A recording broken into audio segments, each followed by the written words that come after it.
Hey, let's go.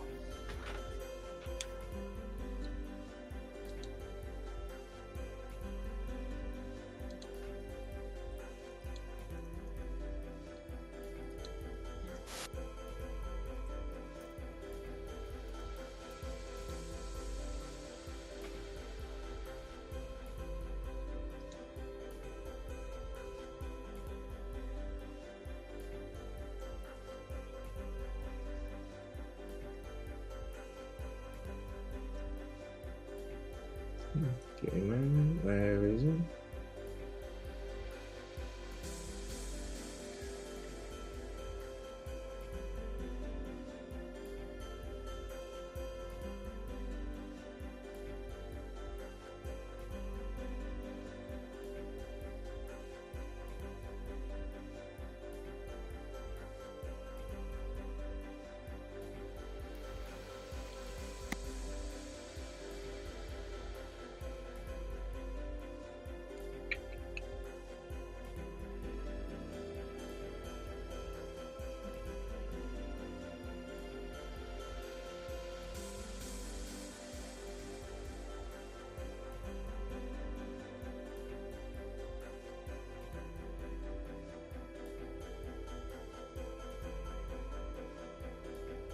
Can you guys hear me, by the way? Doo-doo-doo.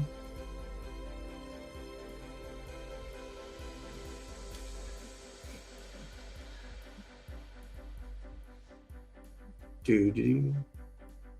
Doo-doo-doo-doo. Good. Something's just stuck at the moment. Try and resolve it.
Oh, there we go. Hey guys, how are we? Hello, everyone. 3 days Hello. later. Yeah. 3 days Yeah, I don't know what I'll later. be having there. Yeah. Usually there's an option where I can just skip it because it says it's going to start in like 5 minutes, but I couldn't find it. But never mind. We're here now. I wasn't at all going to end the stream and start again. All right. So welcome to another episode of Bricking with Friends. As you can see, we're doing things a little bit different today. A notable person is not here, of course, Fab. And the reason why she's not here is because, well, she wasn't doing a good job. We've booted her off her own channel. She wasn't pulling her weight in, and just the numbers was dropping, you see. So we had to do what we needed to do, really. So yeah, I'm here joking. No, the real reason is, unfortunately, Fab had to make a very tough decision in the week, which at some point we have to make. With me, I had to do that at the start of the year, and she had to help her fur baby over the Rainbow Bridge. Her cat was not particularly well, and she had to say goodbye to baby girl. And obviously it can be such a traumatic experience for those who have fluffy friends in their house. And yeah, she had to say goodbye to one of her cats. So that's why she's not here, which is fine. She can take all the time that she needs. And yeah, so that's why Fab isn't here. But also we've got loads of other guests with us today, and we've got Monarch, he's joining us, Martin, Madlib, we've got TJ, and we've got Nicole, Lady McBrick. So how is your week going, guys? A warm one. A warm one, I know. Yeah. It is very, very hot. I like this weather if I'm outside. I like this weather if I'm not working. But if I'm like sat down inside, I can't do this on the second floor, which is exactly what I'm doing now. I've got a window to me right and a fan to me left, and yeah, hopefully that just keeps me nice and cool. Although, Chris, it's a bit of shocking to see Lego and daylight on one screen. It's a bit like rescue the Lego. There's sunlight. The sun is going to destroy it. Oh, absolutely. I know, but sometimes like you can just sweat through your pores. It's horrible when you're sweating and you're building Lego, especially when you can feel the sweat on your fingers. Yeah, it's just awful. But yeah, I could kind of find, like, and I said this to you guys yesterday, a lot of people who crave the sun, asking for the summer holiday to come around, and they are suffering. They just can't cope. Yeah. Okay. Right, shall we see who we've got in the chat? We have got PBJ. Hey, PBJ. Ooh. All right. And I think that's it, isn't it? Where is everybody? Oh, hang on. Here we go. Here's Fab. Hey, Fab. How you doing, Fab? How's your week ending? Is it ending a little bit better than it's starting? And we've got Peeboo as well. Hey, Peeboo. Hi, people. Hey, Peeboo. That's it. Oh, and we've got King Allendorf. Hey, King. How you doing, mate? And we've also got Ognathon. Is that how you pronounce it? Ognathon? Ognathon, yeah. Ognathon. Hello. And Mrs. One Brick Stud is here. Hello. Hi, Sophie. Hi, Sophie. You're right. Yeah. Oh. Right. All good. So, what are we building today, then, guys?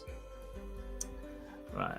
I'm starting on this guy, the Star Wars mech, Luke Skywalker X-Wing mech.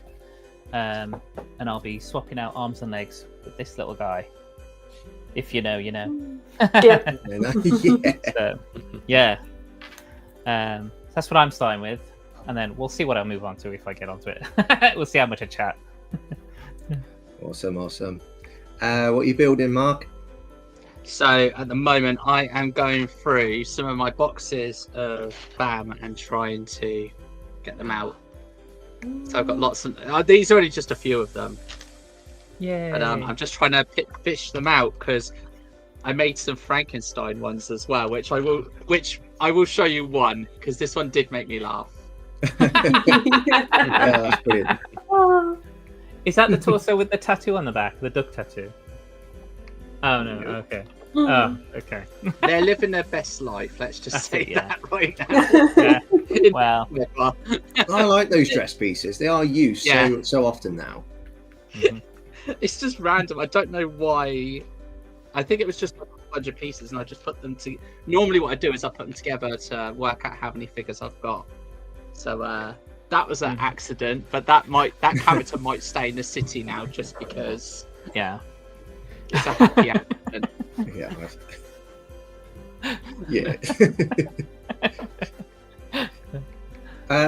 Nicole, what are you building?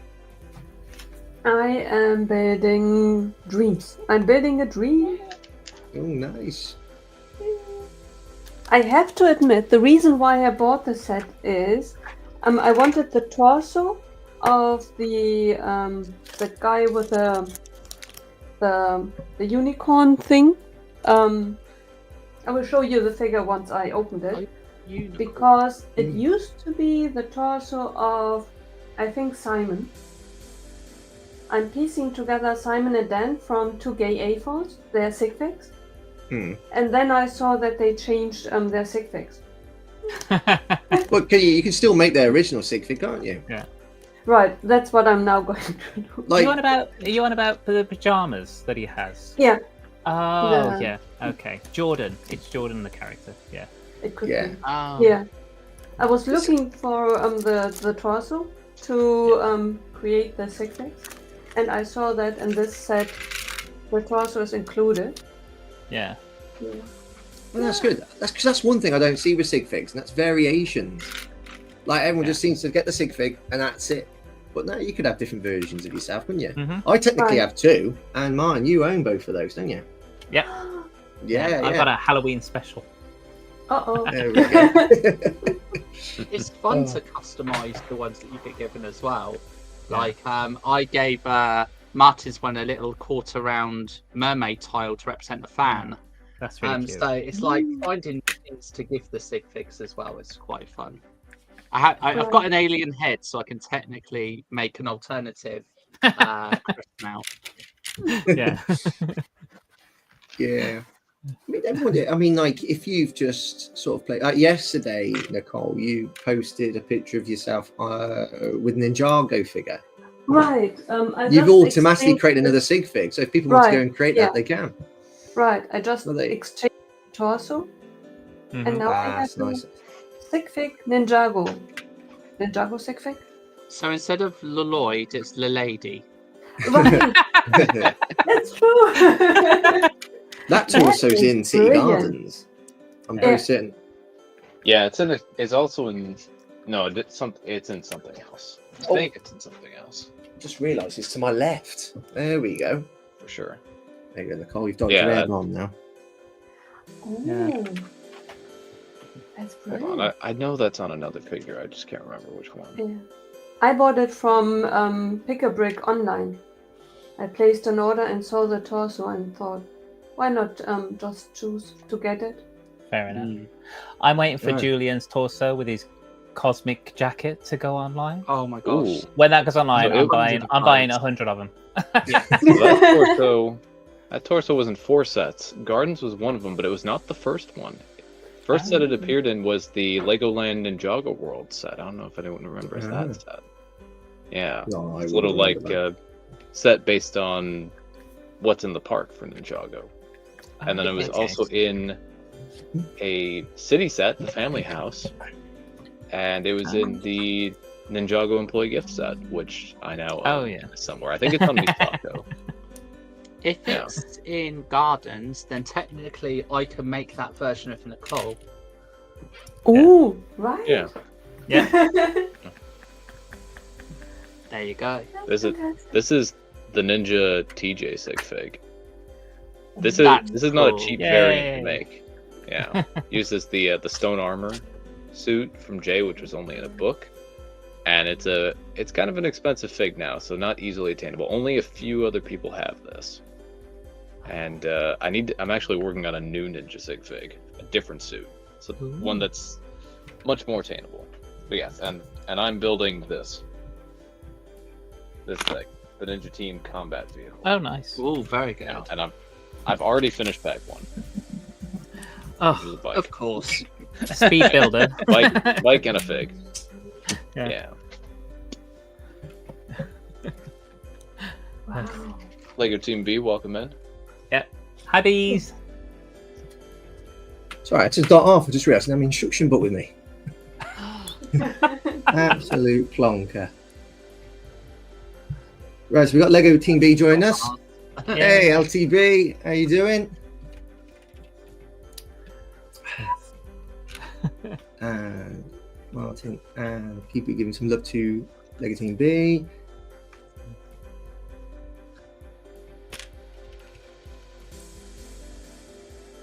I'm sitting here with a big bowl of homemade foam.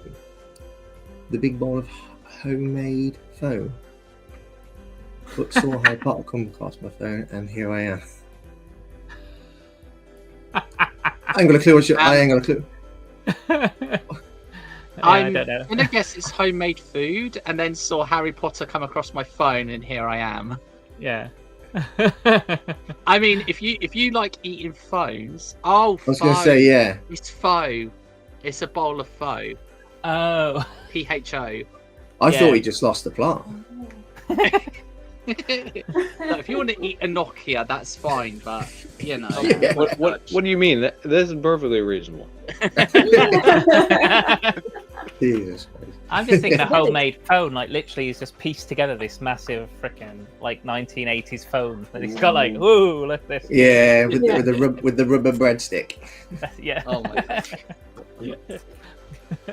It definitely would be expensive. I saw an offer for one of the newer phones, and it is one of the foldable.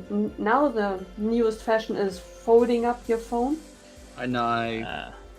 Those fucking phones. I mean, you know, we had the Razor phone, didn't we? We had the Motorola Razor phone. Oh god. Yeah. And it was just, people just go and clack it together all the time. Exactly. It's just like, sit and clack. Yeah. Exactly. But it's breathtaking. I saw the price of the new phones, and I thought an iPhone for 600 euros is an insane price. But now it's back in the thousands of euros for a phone. Yeah, it's a bit like with the Lego price hikes, because I think a couple of years ago we would have looked at the prices that Lego is now and gone, oh my gosh, that's so expensive. But I think you attune yourself to the pricing and go, that's actually not too bad, because you get used to the pricing of things. So Yeah. like you were saying with the iPhone, it's if you'd have seen that, if there'd been phones out on the market, you know, all phones were like £250, and the iPhone comes in and goes, hi, I'm 500, people would be like, that's so expensive. But now, because phones are all the similar price, they're just like, well, that's reasonable, that's about the price it is. Right, Yeah. exactly. Did we ask what you're building, TJ? I've done a fab and not asked you. Yeah. Sorry. An Ninja Team combat vehicle, and I'm already on bag 2. Oh, nice. Yeah, Is that I a new got set? this guy. It came out last year. Came out August for us a year ago. June for you guys a year ago. Yeah. I'm working on the bike portion. It's one of those like vehicles that splits into smaller vehicles that Ninjago has. Yeah. So Can I just ask, are we really talking about eating phones? Have we just like lost the plot? You know, Yeah. Are we going to talk about whether we want our phones to be fried or boiled or roasted? Oh, it's microwaved every time. Just like your brains are, allegedly, by every time you use them. Yeah. Air fried. Yeah, well, that's the way forward. Yeah, I did find a minifigure of how, in this weather, how I'd like to be. Yeah. Yeah. But yeah. This is how I would Yeah. like to be. This figure's got the temperature right. They've got the right idea. But yeah, this is what the reality would be if it wasn't a live stream. Yeah. Not the look. Like Yeah. I can't say that torso is accurate. It's more like that.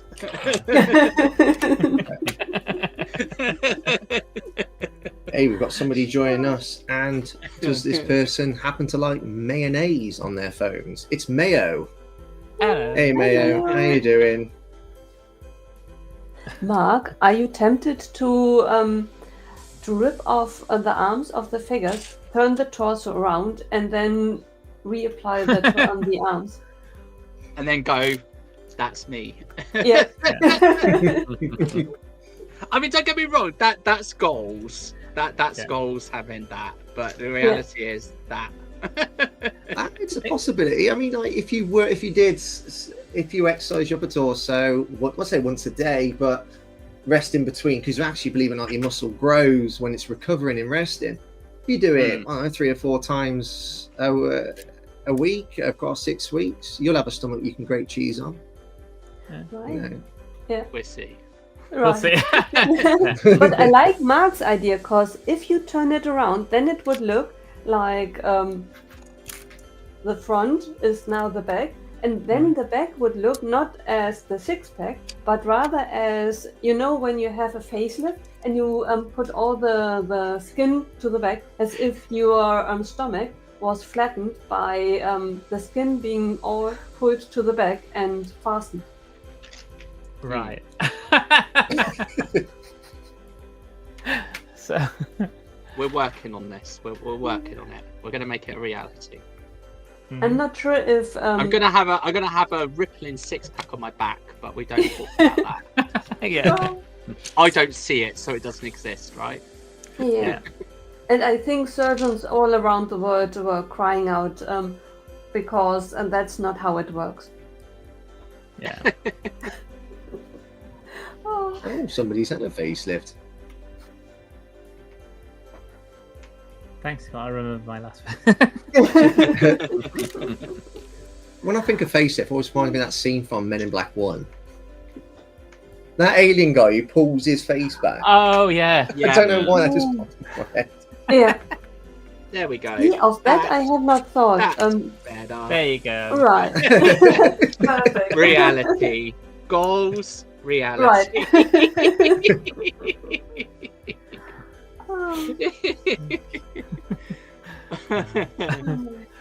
I don't look like that.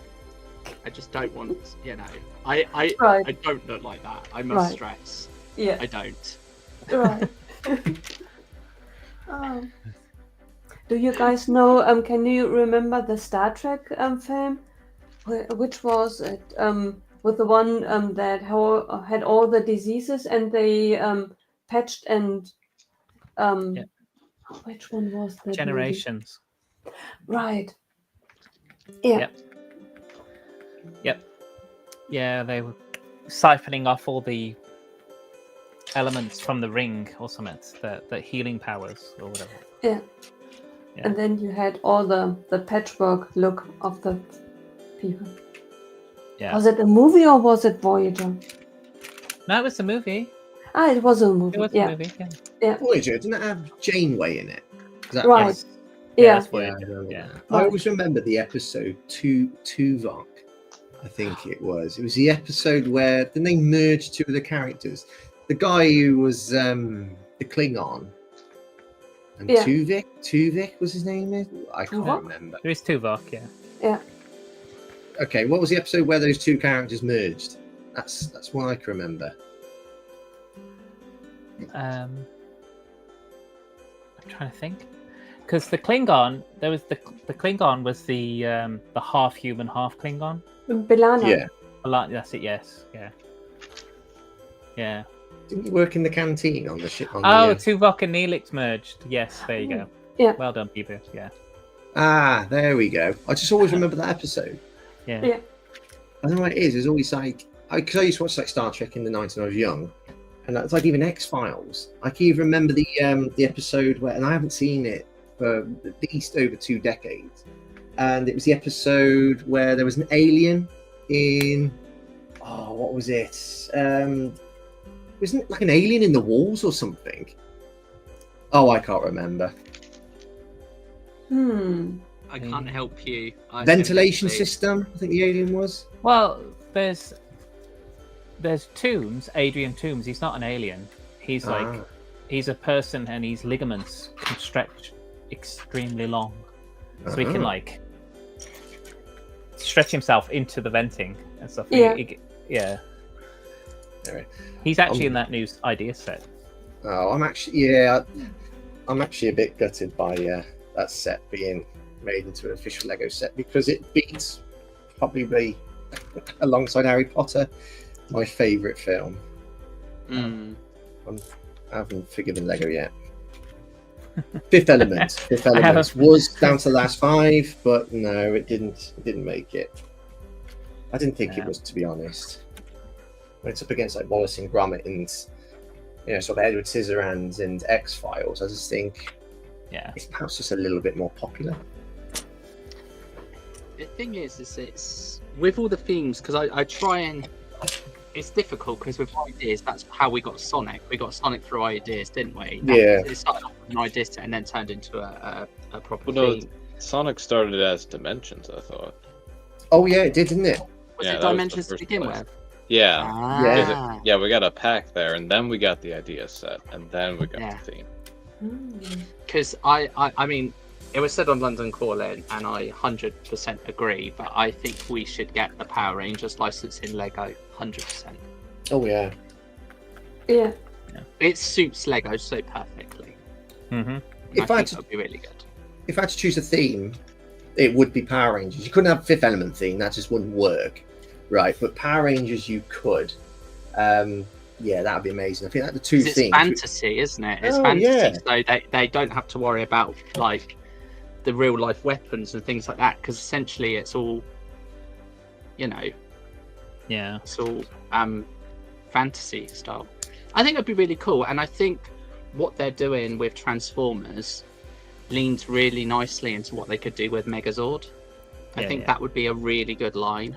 Yeah. And I think with the figures that the customs that we've already got out, I think it would be foolish for Lego not to see the possibilities that the custom figures are creating and going, ooh, these resonate quite well in Lego. This would work really well. I mean, just imagine the Green Ranger with a with one of the dragon shield. Imagine that being an accessory that you could like put onto the minifigure next. So then it would be like it would be easy to translate in. I think it would be really cool. Yeah. I was quite amazed how quick Peeboo was able to respond to that episode. So Peeboo obviously knows his Star Trek, and I bet Peeboo, you are buzzing for the set. What was the ship called that's coming up? Starship Enterprise. Starship Enterprise D. Yeah. Yep. I know a number of people will be getting that. I think Greg, Nicole, you're planning to get it day one probably. There's supposed to be a really good GWP coming, which is the Galileo shuttle with, I want to say her name's Ro. Is it Ro? Yeah, it's an exclusive character, isn't it? Yeah. I just kind of hope that set that they're likely to repeat the same torso. So I'm hoping that the fans can get arm printing. Oh yeah. Well, you need to have arm printing with those figs from that, because they have that the color cuts across, doesn't it? And it goes at the shoulder. It doesn't. It's It cuts the red and the gold and the blue. It always cuts across the shoulder. So you want that top piece printed there at least. Black arms with that little bit of color at the top. Yeah. And we've got Redmond joining us. Hey Redmond, how you doing, pal? You building anything, mate? Ooh. Whilst Redmond's here, he has got an ideas set. Talking about ideas. So go check out Redmond on Lego Ideas and go give him a like, support him. Yeah.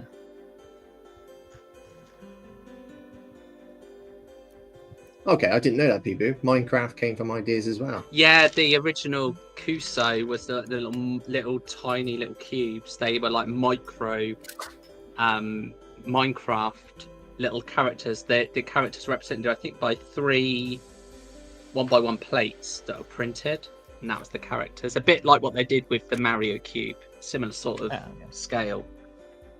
You might know this, Mark. Does anybody else have the Power Rangers license? So Mega used to own it for many years. Mega owned it. When Hasbro purchased the franchise, they moved all of the toy construction to themselves. So the brick brand that currently makes the Power Rangers is... I don't think it actually has a name, or if it does, it's kind of like one of these Chinese off-brand bricks, but they're not good quality at all. They're really poor quality, but they are officially licensed by Hasbro to make them. And as soon as they launched, they were literally in discount stores for like £1. They were really shoddy bricks, and they came with paper style stickers that overlapped bricks and such like that. They looked good on the box, and then when you saw them on the back, you were like, oh, okay. So yeah, it used to be Mega. Mega owned it for all the time that Disney owned the Power Rangers franchise, I think, and then into the beginning of when it went back to Saban brands. But right now, I think Hasbro have the license themselves, or they outsource it. I don't think it's owned, but I don't think a brick brand has the license at the moment, which means we know that Hasbro have got connections with Lego now, and franchises with Lego in Transformers. So we know that they've already got an open relationship. So hopefully they can negotiate another, because I know each brand deal is exclusive to that license. So the Transformers partnership between Lego and Hasbro will be just for that. So they'll have to renegotiate a new contract between the two. Do you think if a set is perceived by the consumer to look really good on the box, but it doesn't in person, do you think that's false advertisement? Because if a lot of people, let's say not just one, right, because that's just your perception, but let's say at least 100 people said, like, they gave feedback on a set, and the recurring theme was, this set looked better on the box, we built it and we was disappointed. Do you think that, if it was Lego, for example, that would be false advertisement? It would be, but the way that they got away with it is they used CG art of the actual Zord on the front, and then on the back they showed you what it would look like. So rather than show you a model of what it looks like on the front, they just showed you, it's like taking a photograph and saying, this is what it is in the show, and then your reality is when you turn it around. I'll bring them up on my phone. I'll show you them, and I'll show you what they look like against what they should, because it was pretty bad. But yeah, I don't see the brick brand. Perhaps Hasbro should try to compete with Mattel, competing with Lego. I mean, they could try and bring out a brick brand of their own. I don't know if they would, just because I think because Mattel are doing their own brick brand alongside some of the other side things. I was under the impression that Mattel Bricks was replacing all of it, but I think it's its own entity. It's got its own thing. So I don't know. But yeah, let me see if I can show you. So we'll go for the Green Ranger. We'll go for Dragonzord. Okay, so My feet. There's what it looks like on the box. So it's just the art. So you think this is pretty impressive. You've got the mini figures, and then you go over, and there's your reality. Oh. Oh God, that is false advertisement at its finest. Look at that. Terrific. So it looks like if a robot went on a strict Atkins diet and literally went 0 carb for life. But yeah, this one. But the figures, I cannot stress enough how shockingly awful those figures are. The clutch power is non-existent on that brand at all. It's awful. The edges are sharp. They're not a alternative brick brand you can recommend. They're not even in the same class. The plastic quality is just horrid. That's a shame because that's like what 3 or 4 pieces to be utterly disappointing regarding the build experience. Because obviously figures are building experiences too. For just 3 or 4 parts that make up a minifigure, that must say a lot. And I'm glad you mentioned about the clutch power because sometimes people they might criticize non-Lego brands because they don't look like Lego. But the fact that you mentioned clutch power, because clutch power is so important. But And the thing is technically they don't lie because they say compatible with other brands. They are not misleading you with that information because technically speaking, you could take a piece and connect it to another piece. Now you wouldn't get that clutch power at all, but it would fit in the brick ecosystem. Right. But yeah, the reason why I got them was because when I was coming up with my mock idea, I wanted to see if the helmets were good quality because I would have used the helmets in custom figs. Yeah. So, and they weren't very expensive, so I gave them a try and they were just awful. Yeah. Awful. I'm really surprised they passed quality control of Hasbro, but then I think they were just a 5-minute cash cow for adults and children that grew up with the license of the brand, which is really sad, really. Tell you what annoys me is when you get these companies, I think AliExpress do it, for example, where they take Legos, they can sometimes take a Lego set and make their own, but then when they go, and it seems like they go on Rebrickable and they steal somebody's ideas. Yeah, it is awful. So is just not a good thing at all.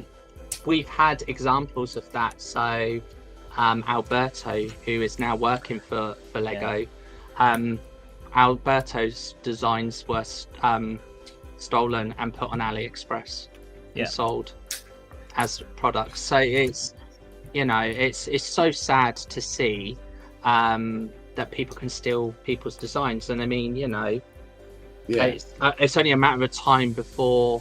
I mean, Lego is obviously, people like to, especially these, and they are Lego.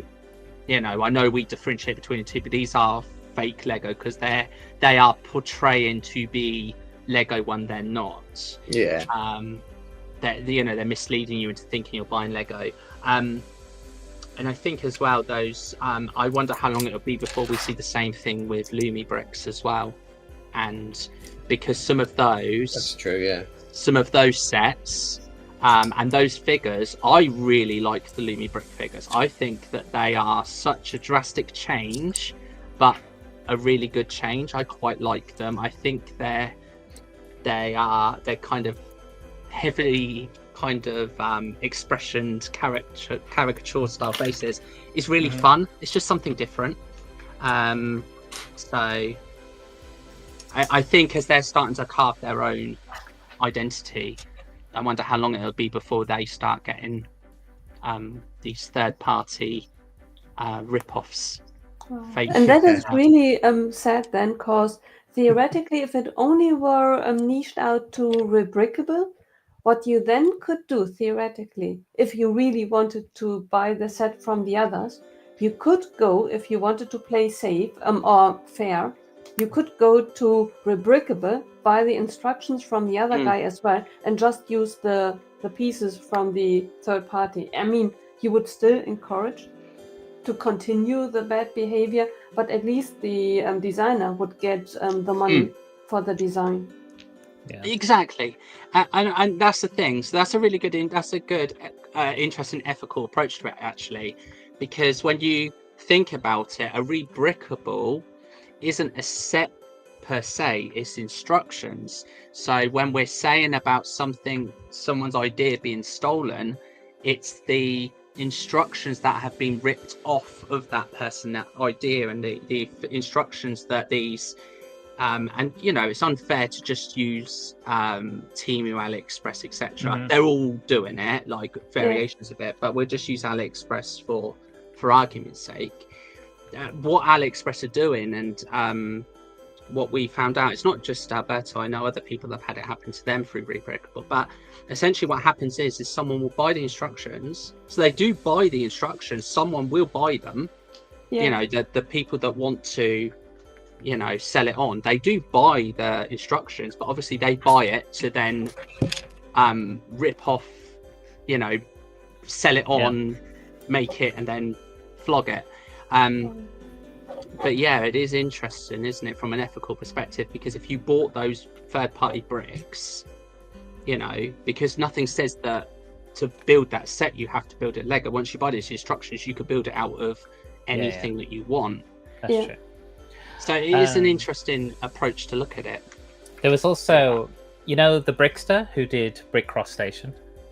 He put a previous kind of version of Brick Cross Station on Lego Ideas, and that was actually stolen by one of these Flego companies.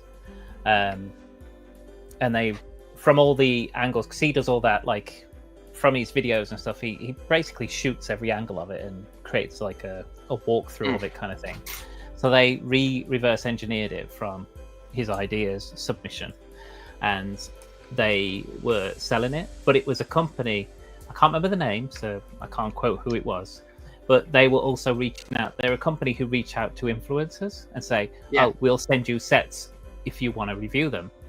And so it's a good point to if you do get offers, to check out these retailers as well and just look at their backlog and check to make sure that they aren't ripping off other people's mocks and stuff. It's interesting you saying that, because very early on when I first started YouTube, I had quite a few companies contact. As soon as they identify who you are, you get emails from them as soon as you put your brand email on. So I got an email from a brick company that wanted to send me a couple of their products for review, and I said I'll get back to you. And I looked through and I was like, these look some very interesting brands. Then I saw it was actually a Ninjago dragon that was ripped off, and I knew what Ninjago was, and I looked at it and I was just like, I'm sorry. So I went back to him and I said, I'm sorry, I don't partner and team up with brands that rip off licenses and are treating it as their own. So I basically sent them a no because of this, which was a shame really, because even if it was in their back catalogue from years ago and they've rebranded and changed since then, it was still available. So you could still buy this fake Ninjago dragon that is exactly the same as Legos, and I'm just like, no. See, there's a grey area for me, which is where third-party companies will get all the bricks together for a set that's retired. Yeah.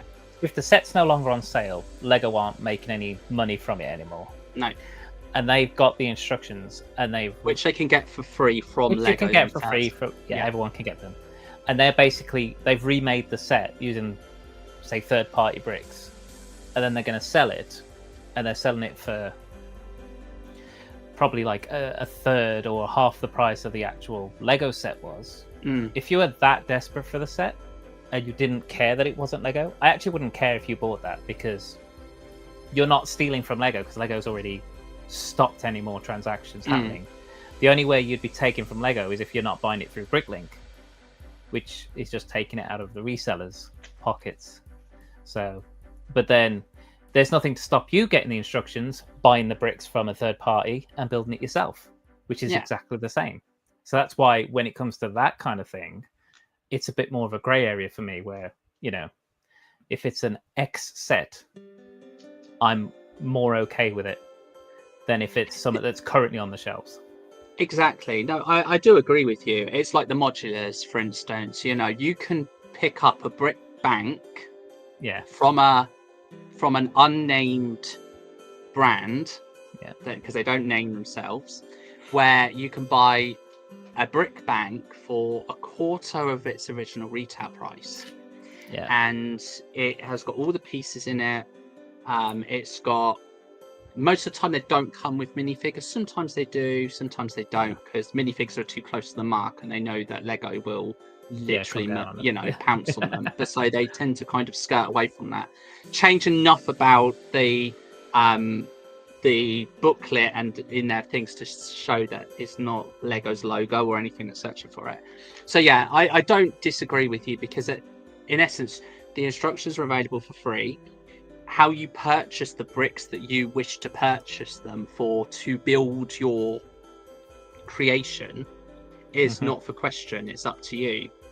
I think when we go down the route of, I think for me the biggest thing that is, I suppose, is the area where I am kind of anti, is when the instructions themselves have been someone's creation designed for the love of designing it. Someone is then taking it and then making profit off of it.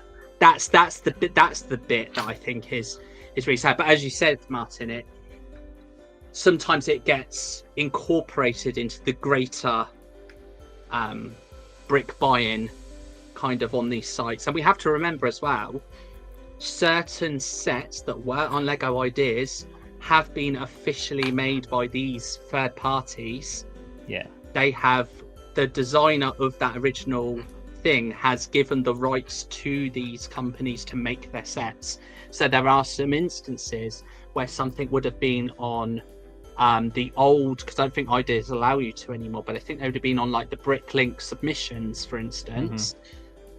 And they've worked with someone to get that, they contacted the designer of that and gone, we love this, can we partner with you and make this set a reality using our brand? And they've had that happen. I know that's happened to some people. So again, it's a grey area really, and I think that's why it's kind of a difficult approach to look at really. But we have to be, when we refer to the kind of Lego side of things, it's the niche of stealing someone's instructions, producing a set from those instructions and then passing it off as its own individual thing. I think that is the bit that is the area that we're saying no to.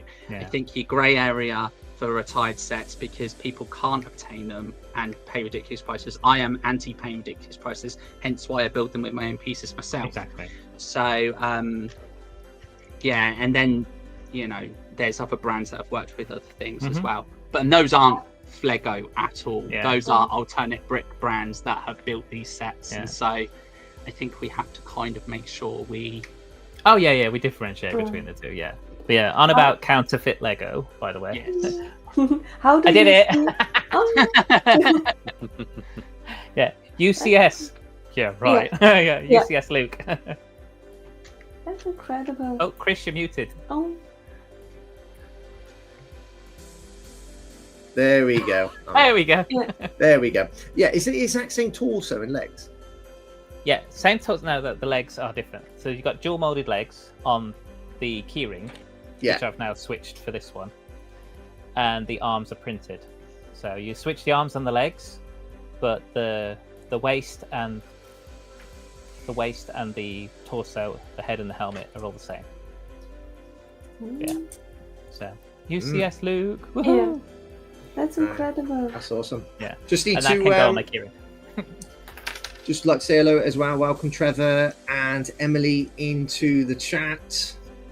Hey guys, hope you're doing well. Hope you're coping with the heat. It's not disrupting your quality life too much. Yes. Oh, look, you've just been enabling again there, Martin. Peeboo is going to get one of these key rings. All right, can you stop enabling people, Ryan? You're gonna have it doing that. £20 on eBay. £20 on eBay this time. Yeah. But yeah, it's interesting because obviously I've been out the loop for a couple of months, so lots of Lego news is fairly new to me because obviously I've not really been in the Lego loop for a little while. So I've been seeing sets and I'm just like, wait, what? Where's this come from? Yeah. There's certain things that have come out and I'm just like, wait, what? Well, the thing is, I think AliExpress was one of them. I think it was that stole the rebrickable Lunar Lovegood house. Because obviously we've had rumours about Lunar Lovegood house being a set in January. And obviously somebody, I think it was the Brick Enthusiast, that spotted it, that AliExpress, again, might be AliExpress, but it's somebody that stole the rebrickable design and trying to make money from it, which is very naughty. Yeah. This is it. You know, it's so difficult. But I think one of the things that I've kind of recognized when it comes to kind of sets and things and rumors and such is I kind of get excited for rumors, but I kind of allow myself only to go so far into it and go, I'm excited for the concept of it and go no further until I can see concrete, because we've seen so many rumors that get picked up, and some of them by very, very big channels, and it turns out to be a complete and utter fake hoax. And whilst we can all sit back and have a laugh about it and go, oh, you know, we were duped, some of those things were like really excited, and then we get told that they're completely fake and not happening. Yeah. So I've got everything crossed for you that for Harry Potter fans, that you do indeed get the rumored sets, and that someone isn't just trying to ride on the Harry Potter wave and stir up you guys' excitement. We'll spend an hour or two talking about that in a moment. However, I'll tell you what isn't fake news. It is factual, it is real, and that is Trevor celebrating 2K views of his recent Beauty and the Beast stop motion. Well done, Trevor. That honestly, it's so good, amazing. And starting to appreciate just like stop motion. I work with somebody whose son loves Lego, and he's just starting to get into stop motion. He does a lot of stop motion Star Wars videos, and it's really, really cool. But I only got admiration for those who do stop motion, because it's a lot of graft. You know, it's one of like, would you say it's harder than editing videos? Stop motion? It's definitely labor intensive. Oh my goodness. Well, you got to edit the video after you've done it. So I think Trevor showed a little behind the scenes once, did he not? Of how he goes out, the intricacy of going into it, and I'm just like, the patience that you have to move the figure a minute amount to then capture the next frame.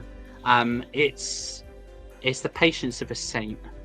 I do not have the patience of a saint, as many people will know. So, you know, I can appreciate the work that Trevor's doing and being like, it's phenomenal. It's absolutely phenomenal.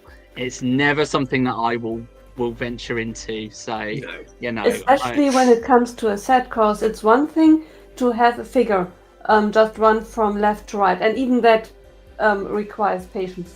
But the thing that is really out of this world amazing is like what Trevor often does is building a set, because you are taking pictures and you take them when you take them. If you have built the Beauty and the Beast castle or any other set, and then you realize after you have built it that you are missing 3 frames in between because it's jumping, or what are you going to do? Buy a second set and build it, or do you rebuild it? And how do you get that exact moment? Because you're essentially capturing a moment, aren't you? You know. Yeah, absolutely.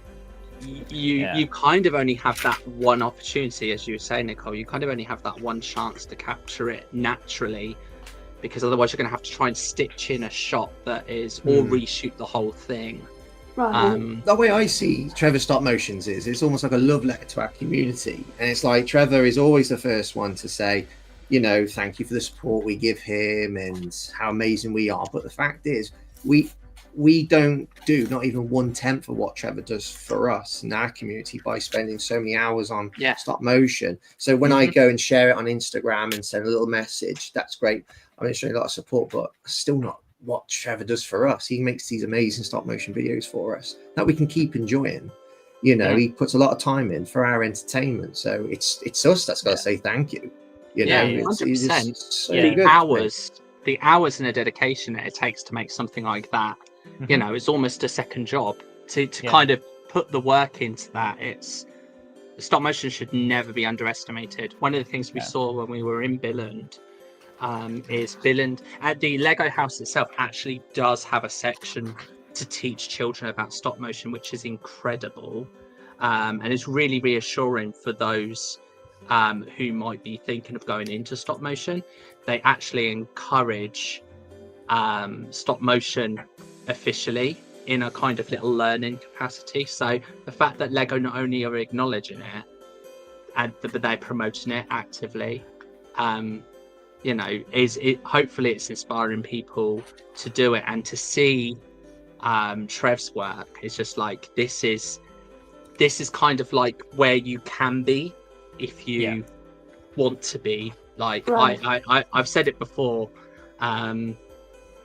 I genuinely think that Trev's stop motions are, you know, Lego should be opening their eyes and seeing them, because when they did their own variation of it was not a patch on Trev's.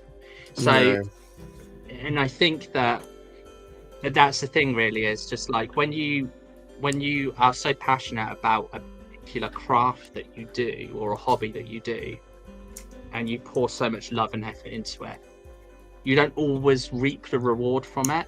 But I'm really pleased that Trevor's been able to reap the reward for it, for people just being so overwhelmingly positive with it, because it does make you smile, it does make you laugh. There's little bits in it purposely for all ages. There's little niggly bits in there which is designed to make you laugh and make you chuckle, and the fact that there's love that's been put into the humor side of it as well, all of those things have been put in with love for Lego and for the craft.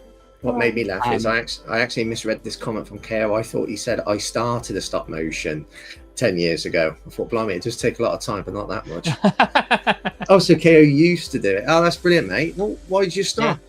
Well, you know, share your lived experiences. Was it because it just takes too long? What's TJ? What were you showing, TJ? That's somebody Sora. else blocked you with the comment. Sora. Yeah, it's a great thing. That is.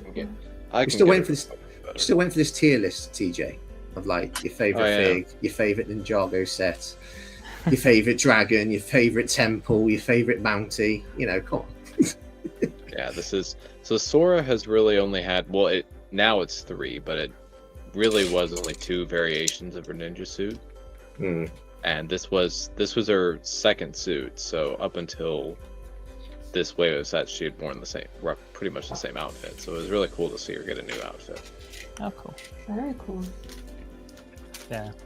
What else I like about Trevor is with stop motion as well, the attention to detail is there, because you don't realize it, but lighting's really important as well, setting, staging, and everything. And I know Trevor does storyboards of what he wants to show, so he's very cinematographic.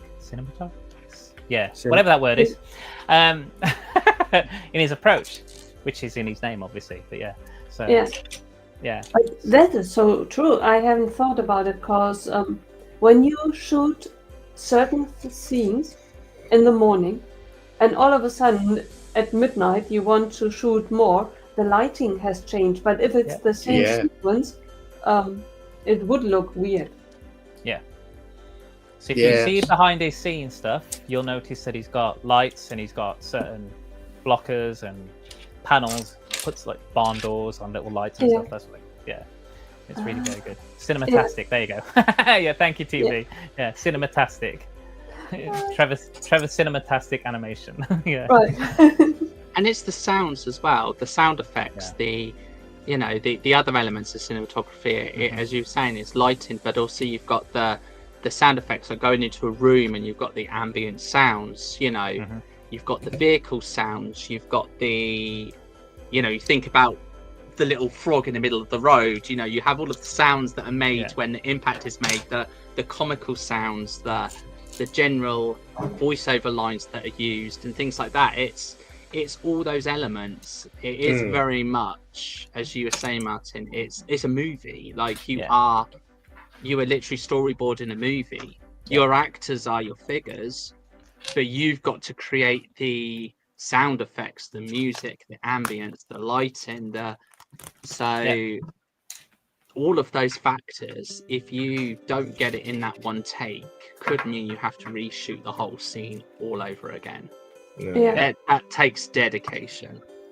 What does KO say here? So I stopped around the same time that I got fired from the job and still job searching since then. I just forgot to get back into it, but my stop motion setup no longer around. Oh, that's it. We got to remember there was stop motion sets as well with Lego. Lego did do a stop motion set. I think they did more than one. I think there's been two. There's one with the Steven Spielberg one. There was an Ninjago movie one. And a Ninjago movie one, So I do remember that one because that's always in pretty much every. I've seen it pretty much in every stall that I go to in Lego shows. You see the poly bag with the backdrop and the little axle rod that's kind of holding onto the figure so you can move it around the scene. Yeah, but it's good. It's good with Kai, and then there was a poly bag with Jay. But Lego did their own, didn't they? Didn't they do? Was Lego Studios not a stop motion theme? Yeah, that's the one. Isn't that the one that came with the director, which is Steven Spielberg? Yeah, minifig. Yeah. So. Yeah. Brickspace is in the house. Hey, Brickspace. Hey, Brickspace. Nice. Done my first mech. Woohoo! Oh, nice. Yeah. For somebody who doesn't like mechs, I've got a fair few now building up. Doesn't like now has hundreds. Yeah, that's it. Now's the time to get a Ninjago mech. Oh, don't. Redmond says Titan mech. Yeah. Redmond says if everyone wouldn't mind googling big gold bout Lego ideas, I am at 967 votes, the closest I've ever been to 1,000. I'd very much appreciate it. Yeah. Let me find it. Did I read that Ideas wants to change the sign-in to to make it more easy? Lego Ideas want to change their sign into what? I read something because I have difficulty signing in because it's weird. I need to check it out again. And I read somewhere that they want to bring it together with your sign-in data for Lego itself. Yes, so Bricklink and Lego currently have two separate accounts because they're now integrating Bricklink fully into Lego. They're merging your IDs. So for Bricklink, they were saying if you've got a Lego ID, then already existing that matches up with the email address used for Bricklink. I think they're just going to merge it, and your login for Bricklink will become your login for Lego. And they merge it because I think the Bricklink site is going to join the Lego site kind of infrastructure, because I think they're still two separate entities, but I think they're going to conjoin together and use the same sign-in. So I think that's why, if I remember. Yeah. Just because it's owned by Lego now, they probably have they had a transitional period of having to keep it going as it was for the amount of time. So right, because at the moment I can't sign in, and when I read it, I thought maybe it's strategically smart to wait for everything to settle, and then before I start to create a new account out of desperation, and then everyone is confused because there are multiple accounts for me. Oh, 969. Yeah, there you go. I've put the link in the chat Yep. for both YouTube and Twitch, so that will take you to Yeah. Redmond's There you go. page. Thanks for doing that, Martin. There it is. So we will see. But it also means if you have multiple Britlink accounts, Mhm. only one will be live going forward. The other ones will be because I had a message because I had 2 Britlink accounts when I set up way before I was into Lego. Yeah. The first time round when it first came around, and then the second Right. time when I linked into Bricklink itself and started Right. actually using it. Yeah. That one's merging with Lego, and the other one has been closed. Yeah, that makes sense. Yeah. Fair enough. Mm. Hopefully, it's a sign of things to come. I mean, I think what would be lovely is that if they were able to integrate the used marketplace into their pub area, to be able to search for an element and it comes up with the used and the new, Yeah. Mm. a bit like you can Ah. on Bricklink at the moment, but actually Yeah. have Pick Brick Online merge with Mm. Bricklink and actually go, Yeah. okay, you need 100 of this element. This is this is new. It will cost this. Yeah. But if you're prepared to buy it used, it's available from this. A bit like what they do with Amazon. You know, Yeah, you that's- look at it, Yeah. and I was gonna underneath say, it, you can, that would be nice. Yeah, if you could have like if you compare it, so price new, and if you know it's only like 5 pence a piece here, but on Bricklink the average price is 3 pence or whatever.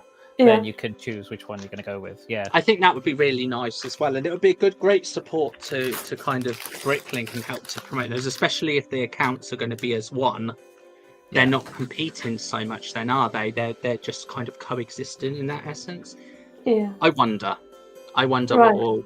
what we will see going forward. Well, I think even if you're going to buy from Bricklink, because Bricklink's owned by Lego, if they're going to, they obviously must. Bricklink gets something from it, so Lego gets something from it. If they could link points to it, not as much as brand new, I don't care. That's fine. If you don't like for every pound you spend, you get 8 points in the UK.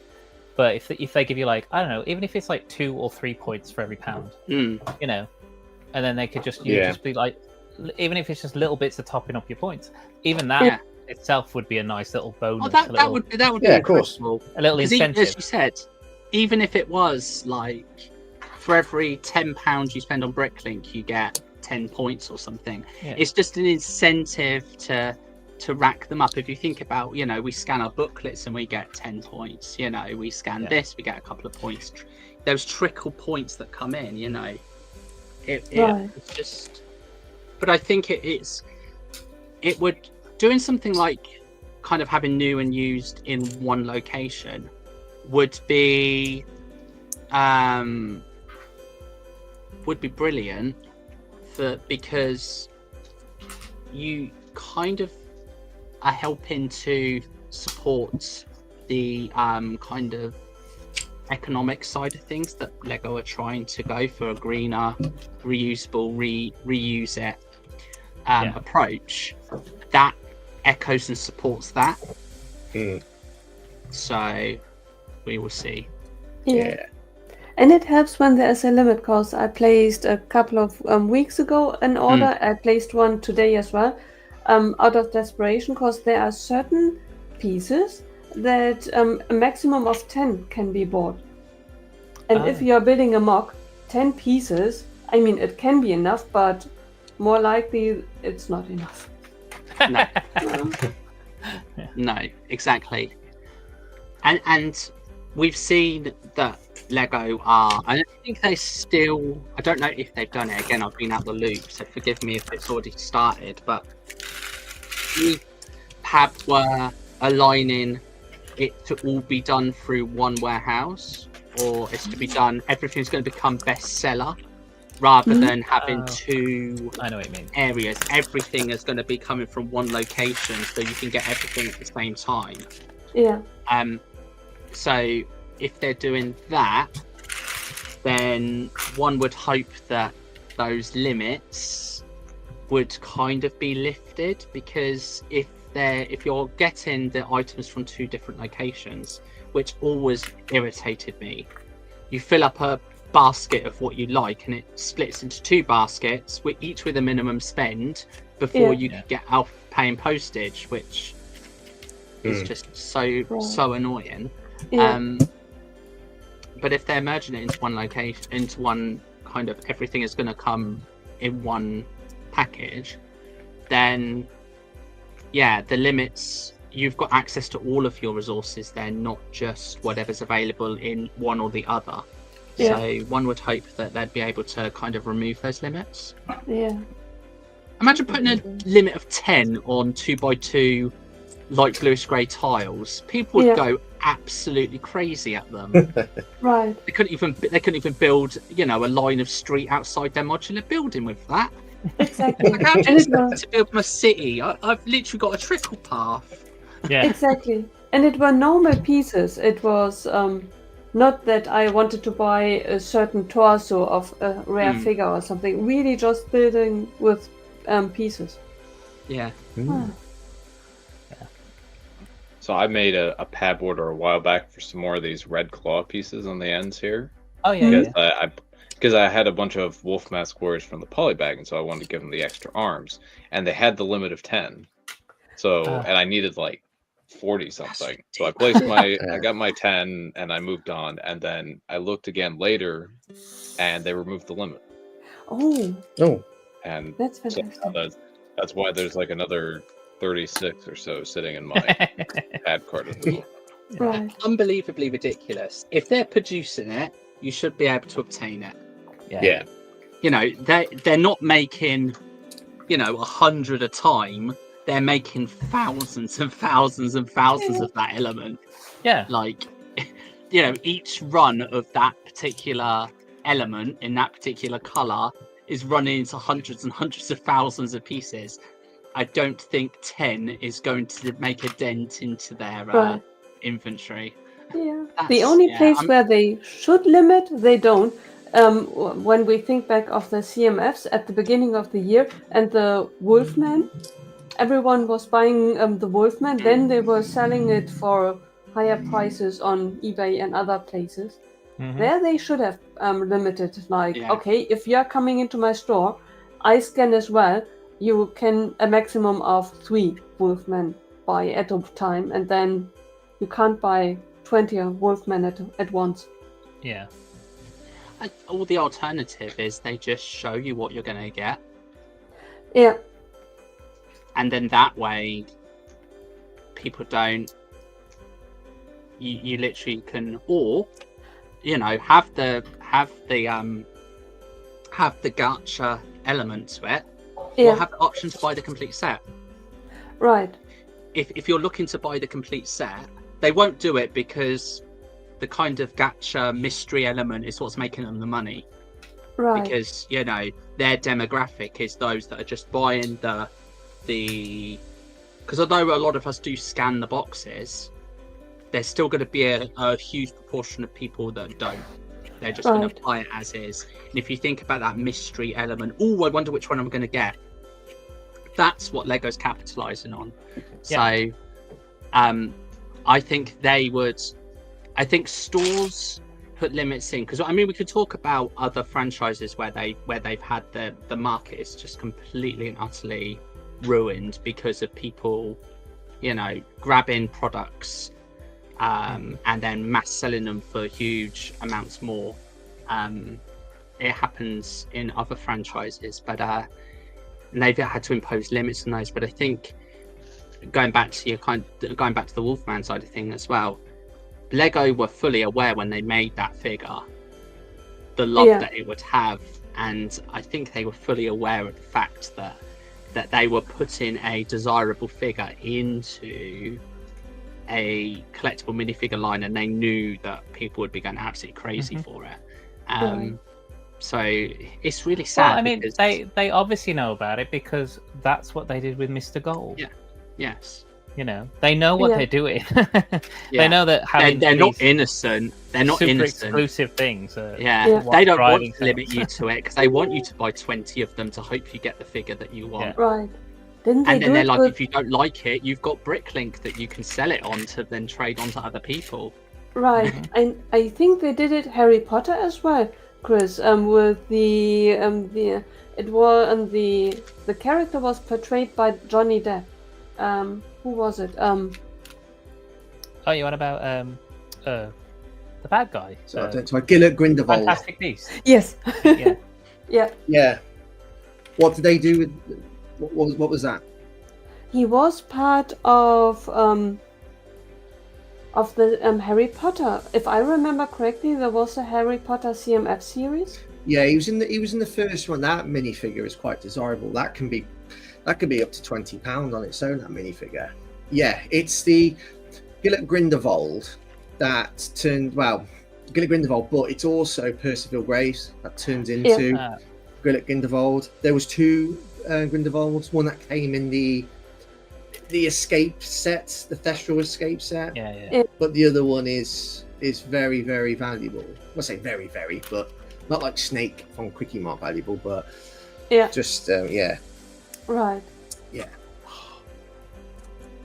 Because I can remember when I bought him that I was a bit torn whether I should buy the aftermarket prices or not. Yeah. Do you own that minifigure? Yes. Oh, you do, yeah. Also, have a look, Martin, again. What was it? This That's is a the print. the printed S. It's on a Nice. that tile, triangular It's tile. really Yeah. nice. Well, can you show us the Lex Luthor minifigure as well? Because that minifigure is He is amazing. Brilliant. Like, yeah, he's the hero minifig. I don't. I'm care what telling they you, say. I know at the moment they're that's a beautiful figure, that is. Yeah. But these mechs seem to come with an additional, exclusive figure. They don't. All these mechs, they're not exclusive to those mechs for long. Like we saw with Boba Fett that came out in the Sarlacc Pit set. Yeah. You had the Anti-Venom that's going to be appearing in one of the Marvel sets in August. Yep. So that if history repeats itself, Lex Luthor's going to come out in another set. Yeah, I mean they wouldn't do all of that for like a No. Was it £17-18 set? Yeah, which now He you can likes get it. for like a tenner. Yeah. Nice. Well, what are you building, Yeah. Trevor? Just doing a build, no filming, Chill just build. chilling out. Nice. What are you building, Trevor? Yeah. Trevor, did you get the quality Quidditch supplies? Because I know you build that. You get those Look at the diagonal treads sets. on that. Oh, let's have a look at that. Yeah. Yeah, this guy. Ooh. They That's just came really cool. Bumblebee. Use of those treads. Yeah, they're good treads. They don't roll real well on my table, but they're good. Yeah, this turned out pretty well here. Let me switch cameras so that I can show you guys the transformation feature. There we go. You guys get the table. So big vehicle here, team vehicle. But you can split off this bike and this bike. These can roll on their own. You also have the option to attach them together with this little Technic thing, so you can have Cole and Nia driving off together, and then Sora gets her own flyer as well. Yeah, this is a little tiny. It's weird that it's so tiny, but it's there. Yeah, Sora's there. Sora's the one who built this vehicle, actually. She pieced it together from Junkyard because she's the elemental master of technology. And then Lloyd's left with this, which is this very skinny thing with two massive treads and a massive back wheel. But that's kind of the way it goes for these. There's like an Ultrasonic Raider type vehicle, which is the first one of these sort of team vehicles that splits into different things. So, yeah. If you look at the original Ultrasonic Raider, which I don't have built at the moment, when the jet takes off of it, you're not left with very much. Yeah. The only downside is that you only get space for 2 out of 3 of Lloyd's accessories, because you get 2 clips on the back here, or on like the sides, and that's great. Except he has 3 accessories, not 2. So I guess This other One just four sit on gonna his have lap to- and hope he I doesn't was jump gonna say, on yeah. his Do you like we all do in the the- car? Put it in your lap and just. Yeah, so it's Just right there. hope you don't have a speed bump, otherwise you might lose something. Yeah. Yeah, it's just right there. Yeah. It's the ninja. They've been more careless with other things, I'm sure. Yeah. And then I suppose like the only downside is that when you have the two bikes attached, you just have this random weapon rack here that I guess you can just stand it, but really has no place to go. Yeah. Yeah. Well, I didn't know. You know the new Star Wars hot rod speeder that we've seen? Yeah. Wesley. The one from Rebuild the Galaxy, yeah. I did not know that the small speeder that he rides on, because you got like the main snow speeder kind of vehicle, then you got the small speeder, and then you got the staff, which is that standing one. So the small speeder actually connects underneath, and is the back seat to the big speeder. So it actually connects and drops out, and you're like, Oh wow! that is Yeah, such yeah. a cool little technique. So you got room for two figs inside, one facing the back, one facing the front, like they do in the film. But that one facing back, the seat of that is actually the speeder that you can drop out and have as a separate little speed. I was like, now that is a play feature, I like, So That is really cool. Chris, I believe the wanted poster said I saw it. I can see what you did there. undesirable. There was only one Percival Graves per case in the CMF series. That's right. Yeah, that was pivotal to the valuation of that minifigure. That's why people were hoarding them, because they knew it would be the most valuable fig from the series, like Policeman Season 8. I mean, it's not mega expensive. I still think it's a decent. I think £15 to £20 for a fig isn't too bad. What's Trevor building? Building the Bricklink set merchant boats. Oh, nice. Yeah. That's so cool. Nice. I think it I'm gonna goes switch back to to. this. Oh, that's such a cool build. Yay! I've got it built over there. It's so cool. You'll love it. You will love that build. I've still got to build mine. The value, it's interesting because I think I argued this on, I can't remember what stream we were on, but actually Nicole kind of helped to change my mind on it and said the value of a figure is the price that you're happy to pay for the figure. That's true. So it's only expensive if you deem it expensive. So if you see that figure is £15 worth, then that figure is affordable to you. If you say, I think that figure's too expensive and I'm not going to buy it for that price, then that's fine. But it's, if you really want that figure and you can say, actually, I don't mind paying that because I really want that figure, then it is absolutely fine to pay that. That's why the Snake minifigure from Quickie Mart is quite hard to get hold of at the moment. I don't think there's many sold. I think since the Krusty Burger, everyone wants that minifigure even more so because it's a new character. Whereas the 5 minifigures from the Quickie Mart, they are in the CMF series. I think Homer's the same. Marge is different. I think she had what was it? Her legs had a white piece in between or something like that. But the Snake minifigure, well, that came with a new mold. That's got like its own molded head and it's got dual molded arms with a print on it. It's like a really, really nice fig. Oh, we got somebody else join us as well. We need to start talking about rumors and leaks. By the Brick Book, Caroline and Hey, Brick Cheryl. Book. Hello. How you doing? Right, rumors. Right, should we start with the recent one? Not the best one, because we know what that theme is. What's that? Yeah, we happened to over the past couple of days seen what's it a rumor? It's actually a full blown reveal, isn't it? Soundwave. That's been officially revealed. Am I right? That has. That's Brilliant. Yeah, What do we Lego think? has the sound bites on their website that you can actually play. Yeah, Oh, nice. LAN have got them. Yeah. Yeah. Showing across the board. Yeah. Right. So, what do you think about that set? What do you think? Are you going to get it? Has any of you got any of the previous Transformers? Was it Bumblebee and Optimus Prime? I've got Optimus Optimus Prime over Prime. here, actually. Should I grab him? Hang on. Come up. He's a bit dusty. Here he is. I've still yet to build Optimus Prime, but he is in the box. Yeah. Yeah. Well loved. That's I cool. didn't. I see. I got. It was a gift, so I didn't buy it. It was given to me, so I don't know if I would have bought it in the store, but it's really cool. Because the thing for me is I want to build it to kind of look at how the build techniques work on it. Because in essence, it ties nicely into what I'm trying to do. So actually, it's worth it to me for the build technique. Yeah. How you can adapt it. Yeah. How they can actually transform it from what type of form? I watched a little bit of Transformers, but what's it called when they transform? Is there a certain word you use from what they they just transform. Optimus transforms obviously robot to truck. Yeah. The guy who helped design this actually used to work with the toys. Oh, nice. If I remember reading in the booklet correctly. So he used to work with Transformers, and he grew up with Transformers, Generation 1 like we did. Well, some of us on the panel. And don't age us, we're only 21. Leave me and TJ alone.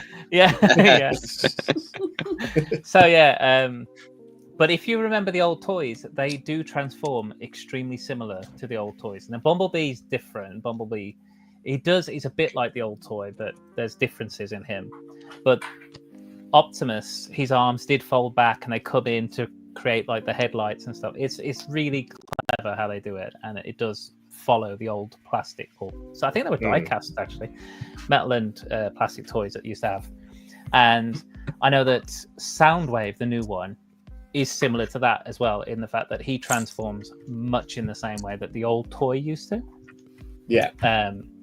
So they've taken the old, toys, Hasbro toys, and basically re-engineered it into a Lego set.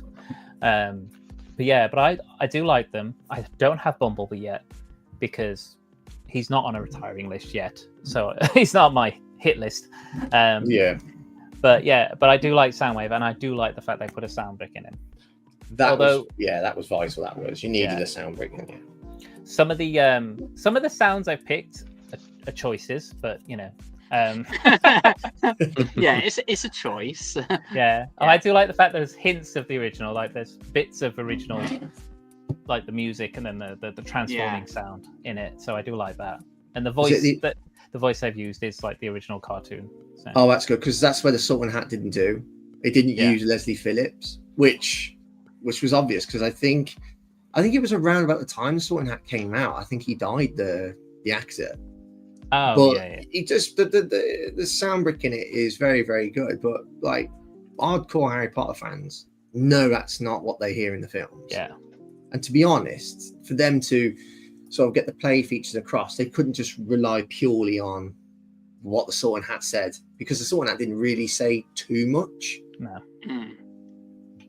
Although, isn't there a cut in Harry Potter where they have the whole poem? The whole poem? Because he sings, he has a some every year, doesn't he? He says something. Yes, that's right. And I'm sure in one of the films, if I remember correctly, and I could be making this up, but they actually filmed it, but then it wasn't used. It was cut out. Possibly. I can't remember. Yeah. No, I don't. I can't remember at all. You were saying, Chris, about the voice of the Sultan Hat and the voice actor or the actor that provided it in the movies. Yeah. How similar is the Sultan Hat's voice to the original movie? Because sometimes they go obviously not the original, so that they're not leaning into the legacy of that person, especially if that person had just passed away. Sometimes, obviously, it would have been developed whilst the actor would have still been alive, so development and everything. But sometimes they purposely make it sound obviously different, so that they're not treading on the toes of the actor's performance. They want it to be its own variation of the hat itself, so that it's not an imitation, it's more of a representation rather than a recreation. I've got to say, it is very, very accurate. It is very, very good who they've got. It's just the guy who did the voice acting. He's got a very famous tone of voice. Whether you watch the Carry On films, he was the one who always used to say, "Oh, hello," as he used to sort of like. He always used to play characters in like the 50s, 60s, and 70s that always seemed to fall in love.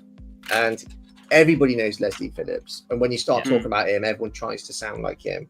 It's just, But what they used in the Sorting Hat was good enough, you know.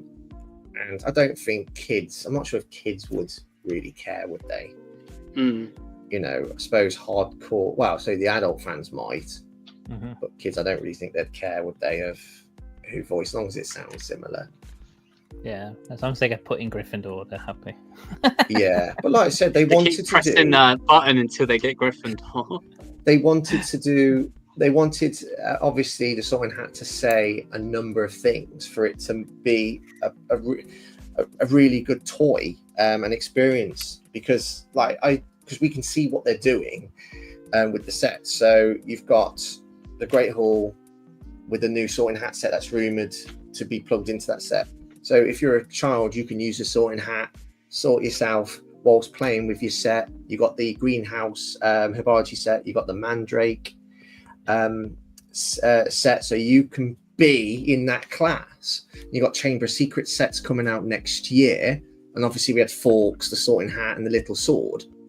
So it seems like what they're trying to do is that you can then sort of use all these items that was in the films to basically help bring everything to life, really.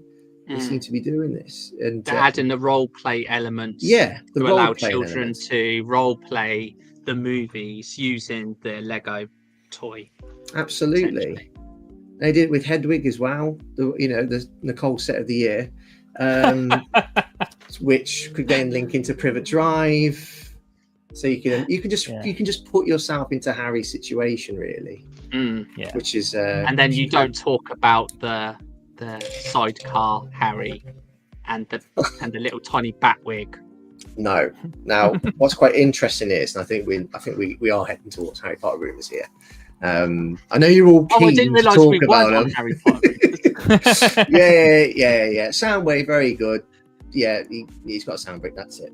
We've done that now.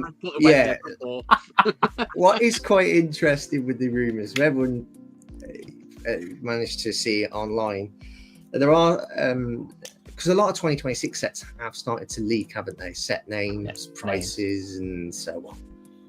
But what is interesting is, if you take the actual set name word for word, it sounds like a lot of repeats. Obviously, the concepts and the designs is different. So I always think if the concept is different, the set is different, right? That's it. And there's a lot of great sets. I mean, you just mentioned the Hagrid set with Harry. They're now creating another one of them, the exact same scene, well, possibly, but with minifigures, which is what we wanted at the beginning of the year. So, and I think they was always going to do that, especially when you got the Privet Drive set and you just brought out a night bus. And you know what two vehicles are connected with the Privet Drive? Night bus, after Harry leaves Privet Drive, and then obviously the scene in Deathly Hallows where Hagrid's taking Harry to the Burrow. So that'd be interesting. So all these sets tying together, so you can recreate what happens in the films, and obviously the books as well. Because I think, again, I'm not enough of a Harry Potter fan to even try and spew facts. It's all actually opinions and kind of. But are we still in the place where there is only the one set from what's the movie that Lego won't touch too much because it's Deathly Hallows. It's Deathly Hallows, and didn't we get one set from that? We got a number of them. We got a number now. Yeah, we've had. There was like one. There was. I mean, about 3 or 4 years ago, Lego designer Marcus Besser didn't directly state that they weren't going to make Deathly Hallows sets. Why wouldn't they? If so many people want them, they know they're going to be able to easily sell them. And I just didn't feel like they were not going to touch Deathly Hallows. Then they brought out, because at that time all you had was a grip up from CMF Series 2. Then they brought out Ministry of Magic set, which is based on Deathly Hallows Part 1. Then you had Gringotts, and you had the Battle of Hogwarts. And also you had, because Deathly Hallows is perceived a bit too dark, but then they made sets based on Half-Blood Prince. Blimey, they even had a Goblet of Fire set where there was a 1x1 trans red piece to represent Harry's blood. So they've gone down that dark route before. And yeah, but 2 Deathly Hallows sets is rumoured for January, and yeah, it's. I'm pleased that they're tapping into that, because I think you take a concept like Stranger Things. Stranger Things was made into a set. Yeah, arguably from the outside looking in, if no one's seen it, you know, that arguably for me looks darker than Harry Potter. So I think it's all interpretive, isn't it? It's like, oh, absolutely. The franchise itself, if you're embracing the franchise, you've got to embrace the franchise in its entirety. You can't pick and choose. If you want to create everything or to capture all the memories of the entire cinematic Harry Potter, then you've got to factor in the films and the books that were perhaps a little more darker than what they are wanting to perhaps portray. You've got to. Oh, but they are also noticing, well, as we've known since the COVID years, Lego are paying more attention to adult themes. You know, we've seen the trends of more 18 plus sets, less play sets, you know, UCS sets and stuff coming in.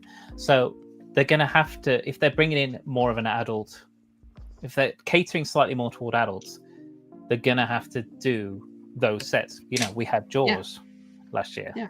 You know, we're gonna have more adult theme things. And I don't mean adult as in anything untoward. It's just adult as in, darker themes, more serious. Absolutely. Storylines. I think they might have hesitated making Deathly Hallows sets because they probably know a lot of parents don't allow their kids to watch beyond the 3rd Harry Potter. I always find Prince of Azkaban is when it really started to become dark, and then Goblet of Fire definitely did. But they and also Malfoy Manor is another Deathly Hallows set that they've created. But it seems now that they are trying to get a few more new locations in the bag before the TV series starts. I was speaking to somebody yesterday. Won't reveal his name, but he's under the illusion, he's got some links with Lego, that they are going to be focusing on the TV series when it comes out Lego. However, in between series, they are going to be creating sets based on the movies. Okay. I think it's going to be like a 75-25% split, which is good. That's kind of what I want. Well, you need to keep it fresh and new. You can't keep... And theoretically, you can do a lot, because if you are not really pointing it out point blank, if the parent has not allowed the child to watch the movie, then a set like Malfoy Manor is just a house. If you are not knowing about the horror, it's exactly. It literally is just a building. You know, the Lego have the 18 plus brand for a reason. So if they're cautious about it, then input a 14 plus or an 18 plus limit on the set. At the end of the day, the parents are the ones that have got to make the decisions for their children, and there are some parents that are happy with their children knowing about the darker films, and those that don't buy them. What is interesting is Malfoy Manor isn't an 18 plus set. And there's Dobby, and they introduced Dobby. He dies. Spoiler alert: if you haven't, if you haven't seen Deathly Hallows, which has been out for 14 years, first of all, there's something wrong with you. But secondly, you need to turn off, right? And in the set, there's a knife as well. So you could tangibly recreate that scene, right? And then you get that, which is not even a 18+ set. And then you get like Baby Toothless, which is an 18+ set. I don't really understand. It's a bit like this Transformers set. So like Optimus Prime, correct me if I'm wrong, because you've got him just next to you. He's got a blaster or a gun of some sort, but they won't make Megatron. Is it Megatron? Because he turns into a gun. I don't get it. But he turns into a gun. I think because the gun he would turn into would be life size for us. Okay, that's one of the issues. Which portrays something in role play, which they don't want to be associated with. Because that, again, going back to the original toys, that's what he did. He was a plastic toy, and he, like, his legs became the handle, his whole upper body became the whole, don't know what that is, the body of the gun. And and you could literally hold him as a gun, and then you transform him back into a robot. So that's the issue. If they make him into, like, as people have said, his alternate version, which isn't Generation 1, but it's a tank. In later series, he becomes this tank, but it's like a space tank. It's not it's not like an army tank. You know, there are other Decepticons that turn into tanks and choppers and F-15 jets and all that stuff. But when Megatron becomes like a tank, again, he's like a space tank. He's not like a human tank, you know. So they could always do that. But what I will say as well is sometimes 18+ isn't an age rating; it's a skill level. It's not. That's true. It's the skill level of the set, the difficulty of the building techniques. It's not always based on actual whether this has adult material or not. So, that's actually a fair point. Actually, we've also seen, haven't we, where designers have come out and subconsciously they have added elements to the set to kind of allude to little bits. So you were talking about Dobby and you were talking about the knife. Another example that I remember is when I built the James Bond Speed Champion set. When you build the vehicle, you have the overdose pieces you have includes one of the Lego pistols as an overdose piece, and it's specifically been incorporated into that set. It could be interpreted that it was purposely put in the set as a piece of the vehicle, so an overdose piece would be used to give James a gun. But of course they won't do that, so James had a wrench, because, you know, all good 007s carry around a wrench with a license to smack someone across the head with. But they did include an overdose piece of that Lego pistol. So, you know, that could be his gun. And that's what I chose to use it as. But of course, they will never tell you that's what it was used. I've got it in my head now.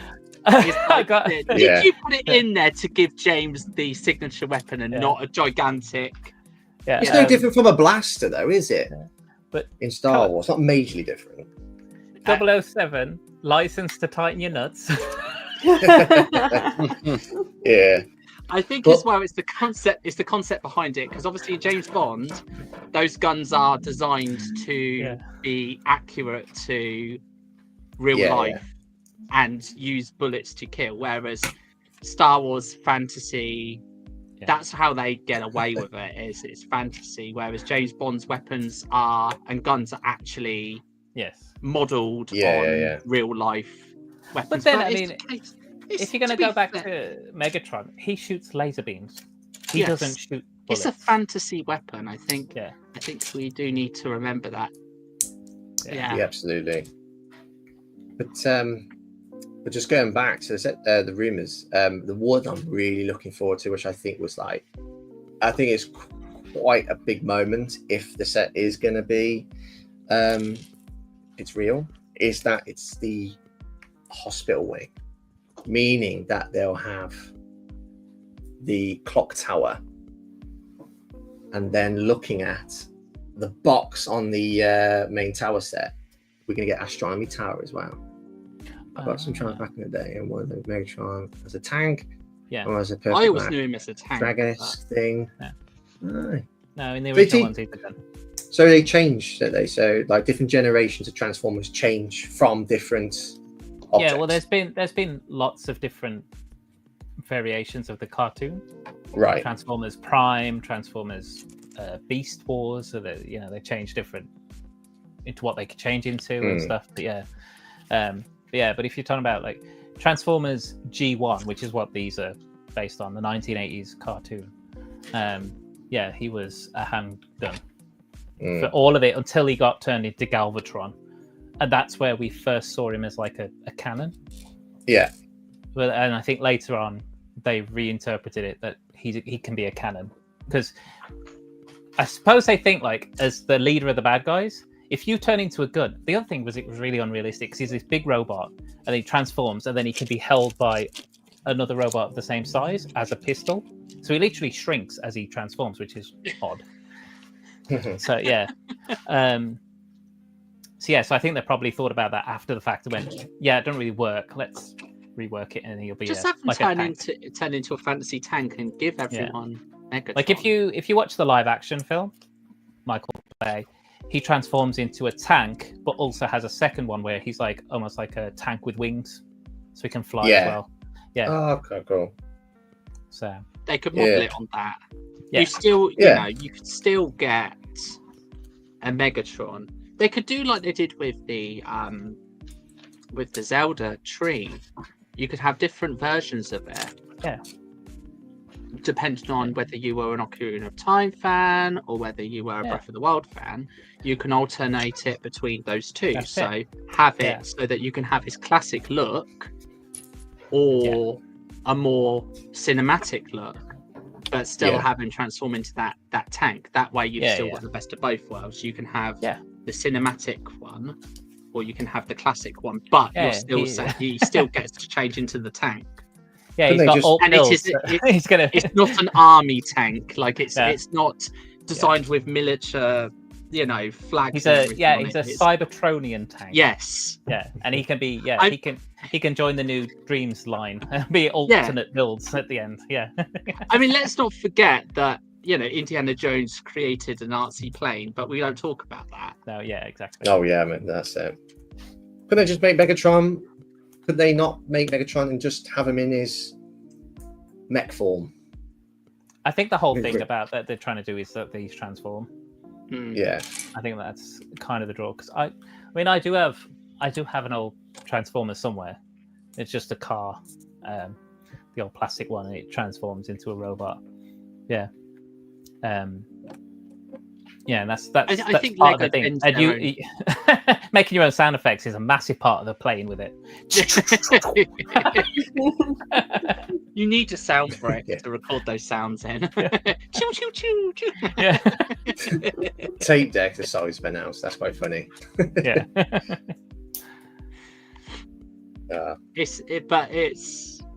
I think Lego bend their own rules though. They're like, we don't do this, we don't do that, we don't do this, we don't do that. However, on this occasion, we're going to lean into this. And can I just say as well, like they can talk about, well, we've already spoken about like sets being taken, like rebrickable sets being taken from the AliExpress type of companies. Remember the Snow White cottage issue? It sounded like Lego stole the ideas. Mm-hmm. Well, maybe not the actual design, because the design, as I can see it in front of me, is different to the fan design. But they took the concept and were like, we could do something with this. Which is naughty. But again, we don't know, do we? Very naughty. I mean, we can pretty much, hazard a guess as to what happened. But I think we all kind of come to the same conclusion: is someone submitted the idea.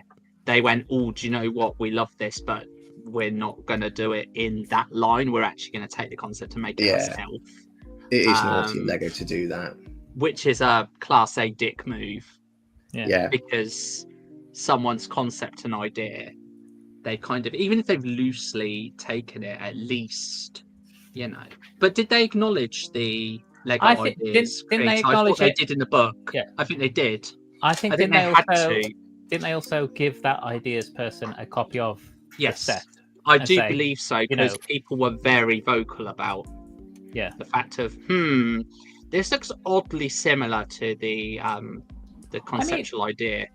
Saying about that though, there have been book nooks and bookends in ideas for years, and now that they're doing them, it's like, oh, okay, well, because you've seen them submitted and reach those like close to 10,000 or just over 10,000 votes marks.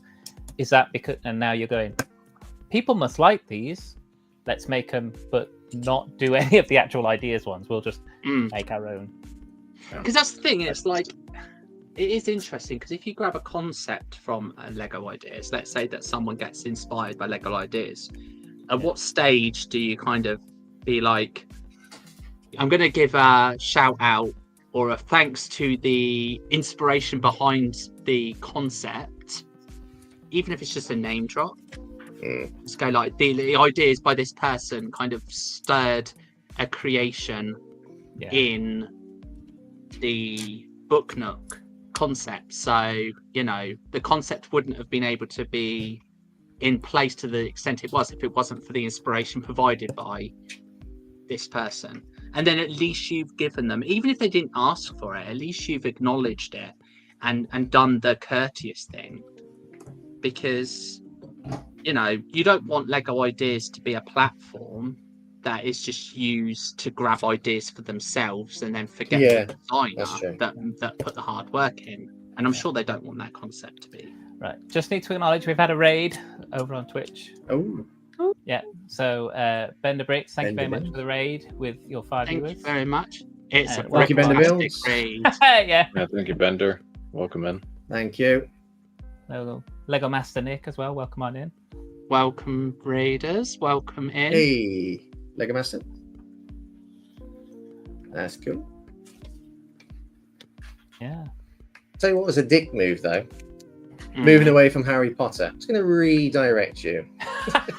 It was Mateus's comment. I realised as I was just talking, Mateus happened to just mention something else other than Harry Potter. How dare you? Yeah, I was just going to wrap up because I wanted this to sort of connect to be sort of like, oh, let's have a look. Go on, man. Not that I'm trying to divert you from Harry Potter again. No, it's all right. I'm used to it now. Look at that. You got to get used to like make the most of these Superman sets. It's so cool. Yay! Look at TN as well down there. TJ's Nice delaying TJ. Harry Potter talk as well. There we go. Yeah, you made the bike. The bike is the best version. Yeah, I like the bike. The flyer looks cool, but I like the bike better. Yeah. Plus, it's more display friendly, I think, because I don't have any space. I've made space. I've made some space, which is really just me moving some of the mess and putting it over there. But I like that. That's making space. Yeah, that's how I do it. Yeah, I have to That's take apart all that stuff that's over there. Get the disaster zone over there. It's not in your frame, so it doesn't exist. It's fine. That's it. Yeah, you guys don't see it, so it's fine. Anyway, Harry Potter, you were saying, Chris? Sorry. Oh, do you want to talk about it now then? I mean, we don't have to. So yeah, we can move on. Did you hear about Marvel? I was gonna like, with Harry Potter, with looking at the list, I think based on the price point, the Cornish Pixie has the potential to be a Nicole set of the year next year. Oh god! Depending on how it turns out. Yeah, because that sounds like it's going to be a big buildable one. So if it's got a messed up face, I was going to use another word then, but remember I'm on stream. Yeah, if it's got a messed up face, then that'll kind of suit the Pixies anyway, because they're a bit like Anyway. Yeah. I mean, Yeah, I'm not not, into the it's not buildable a, creatures. no, it's No. not a Harry Potter wave if they don't have one of those ghastly Yeah.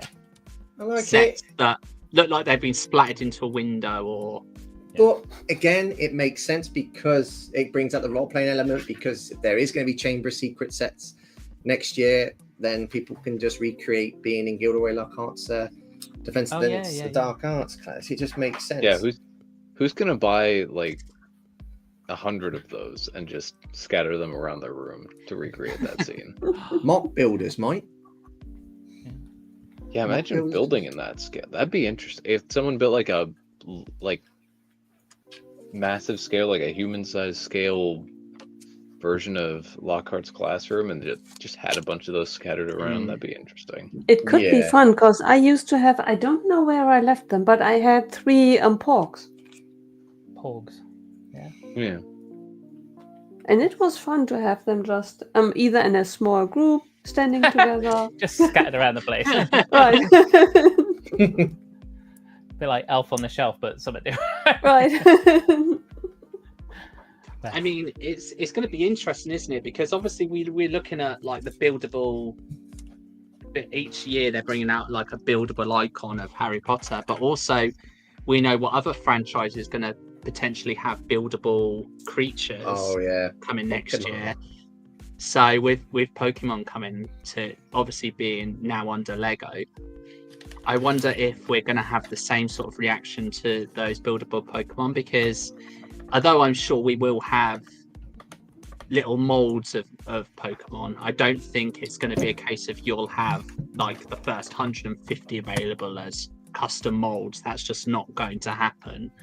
Yeah. So I think that they're going to do lots of different things, and I wonder if they'll take a leaf out of Harry Potter's book and kind of make buildable. And then the thing is we do know they've leaned into Mega's ideas behind it, and I know that there have been some people, no names, that have been. My God, I read that completely wrong again. Sorry. How did you read that, Chris? Please elaborate for the class, because I see it as that's the starter Pokemon that Mateus really wanted. Yeah. What were you saying, Mark? Carry on. My mind. I think it would be foolish. I think it would have been foolish for Lego, and it turns out it wasn't foolish because they actually did. But to use Mega as a idea behind how to build Pokemon. Oh yeah. Kind of look into the Pokemon builds to see how they can make a Pokemon out of the elements they have already in system. What I will say is, I know that some people have said, I think it was Greg has said he's talked to certain designers, going, "Oh, did you look at Mega and Mega Blocks and stuff?" And like, yeah, of course we did. Now that we're taking it on, I'm like, I think you've been looking at these before you took it on. If you're Lego, they are buying fantasy sets. They are buying Lumi. 100%. They are buying all these other sets. Yes, of course. Yeah, it's your competition. Like the same for the other way around. You're telling me that Mega and Fantasy don't buy Lego sets to look at the elements and to look at the build techniques. Everyone is using each other as inspiration, creative liberties and inspiration to look behind it. There's nothing wrong with that. It's healthy competition. You look at the competition. You have a look at how they're doing things. And you're like, how can we do something like this but better? Because we want to. So that's how we all learn and adapt. So that's how we get new elements. Like if you think about the elements that we've got in system, some of those elements we've now got in system that are new have been in other brands for many, many years. And I don't think it's anything to do with patent pending. I think it's to do with the fact that they didn't think of that connector technique, or they didn't think of that. And now they've got that idea. So 100%, I agree with you. I think that if they're able to see, there's 2 routes we can go down with this, because Lego can actually replicate pixel art very well. So they could go down the pixel art route and create the starters in pixel form and then have them in a Game Boy frame for like a Game Boy because we know we're getting the Game Boy. We know we're getting the buildable Game Boy. Mm-hmm. Which is going to be incredible. That's probably going to be a day one because that's just amazing. It sounds amazing. So you literally have a frame and you have the art of each Pokemon starter in their original pixel form, have on the wall the 3 starters. They could do something like that. I know it's been done before, but do it again. But in Lego. I had an idea. So you know how we've had art sets? We've got art sets for DC, Spider-Man. We got all of these different art sets. They could do an art set where they create Pokemon cards. Yeah, because imagine they put Pokemon cards in these sets, not buildable Pokemon cards, which they could do. Yeah. But proper ones as well. Yeah, absolutely. Because we've seen how. Because when Cleo did it at Bricktastic, he did. He did some incredible Pokemon Chandelabra. I don't know what it's called. Yeah, he did Chandelure in the Pokemon card form. Looked absolutely incredible, and that was out of Lego. So we know that they can absolutely do that, and I think that would be really good. And imagine if you could, the exclusive card that you got with that set was a Lego chibi version of that Pokemon. I'll tell you what though, imagine they're doing all these concepts, but imagine if they managed to get an advent calendar before Ninjago.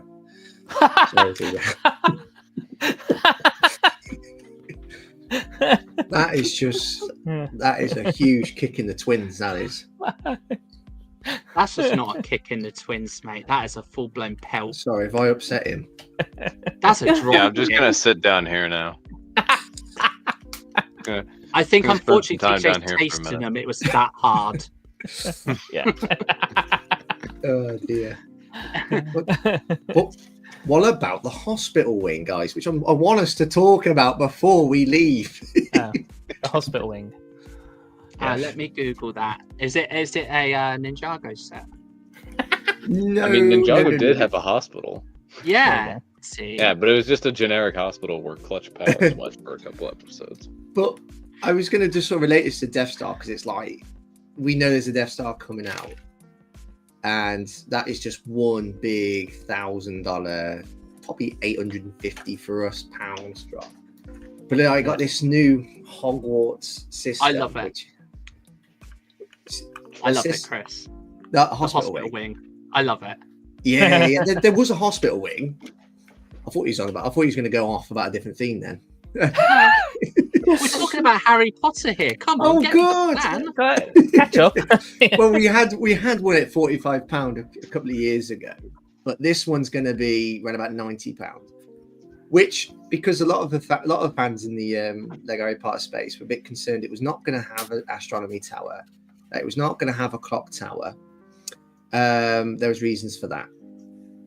Obviously, with the Castle and Grounds, it didn't have a clock tower, and if you look at the image of the Hogwarts in the back of the instruction book, it was going to have an astronomy tower. But now, because we're getting the hospital wing, which is above clock tower, and the astronomy tower at the back of the box of the main tower, that's a lot of towers in there, and it's going to be absolutely gigantic. And I think, wow, you got Death Star, like what it's going to be as the price that's rumored, but this Hogwarts is going to be much bigger than the Death Star, therefore more expensive.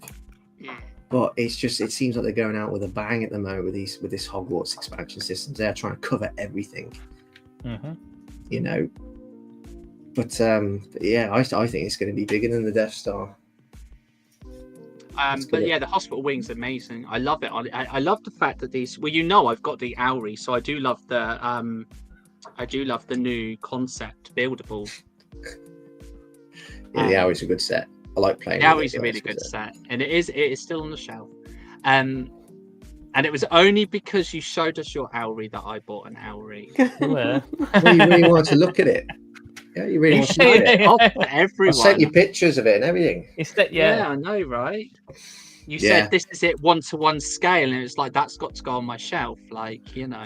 Yeah. But then I sent you a picture of my main tower, and your eye started to bulge.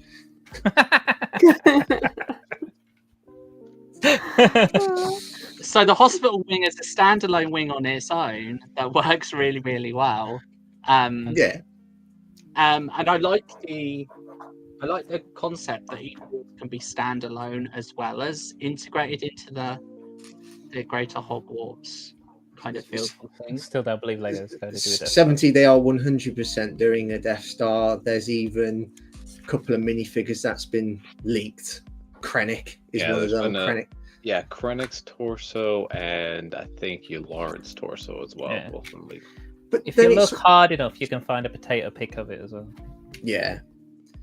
But then it's sort of like, what would you rather do then? Let's say you like the Death Star, because we spoke about this, didn't we, Nicole, when the Death Star was rumored. And we talk about price, and what if you said you're both Harry Potter fanatic and Star Wars, because I think they're the number two themes, particularly licensed themes. What is going to be harder to drop?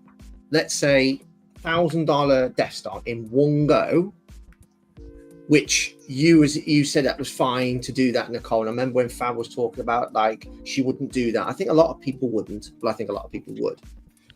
Let's say this Hogwarts system is $1,500, but you purchase it bit by bit because it's obviously not one big set.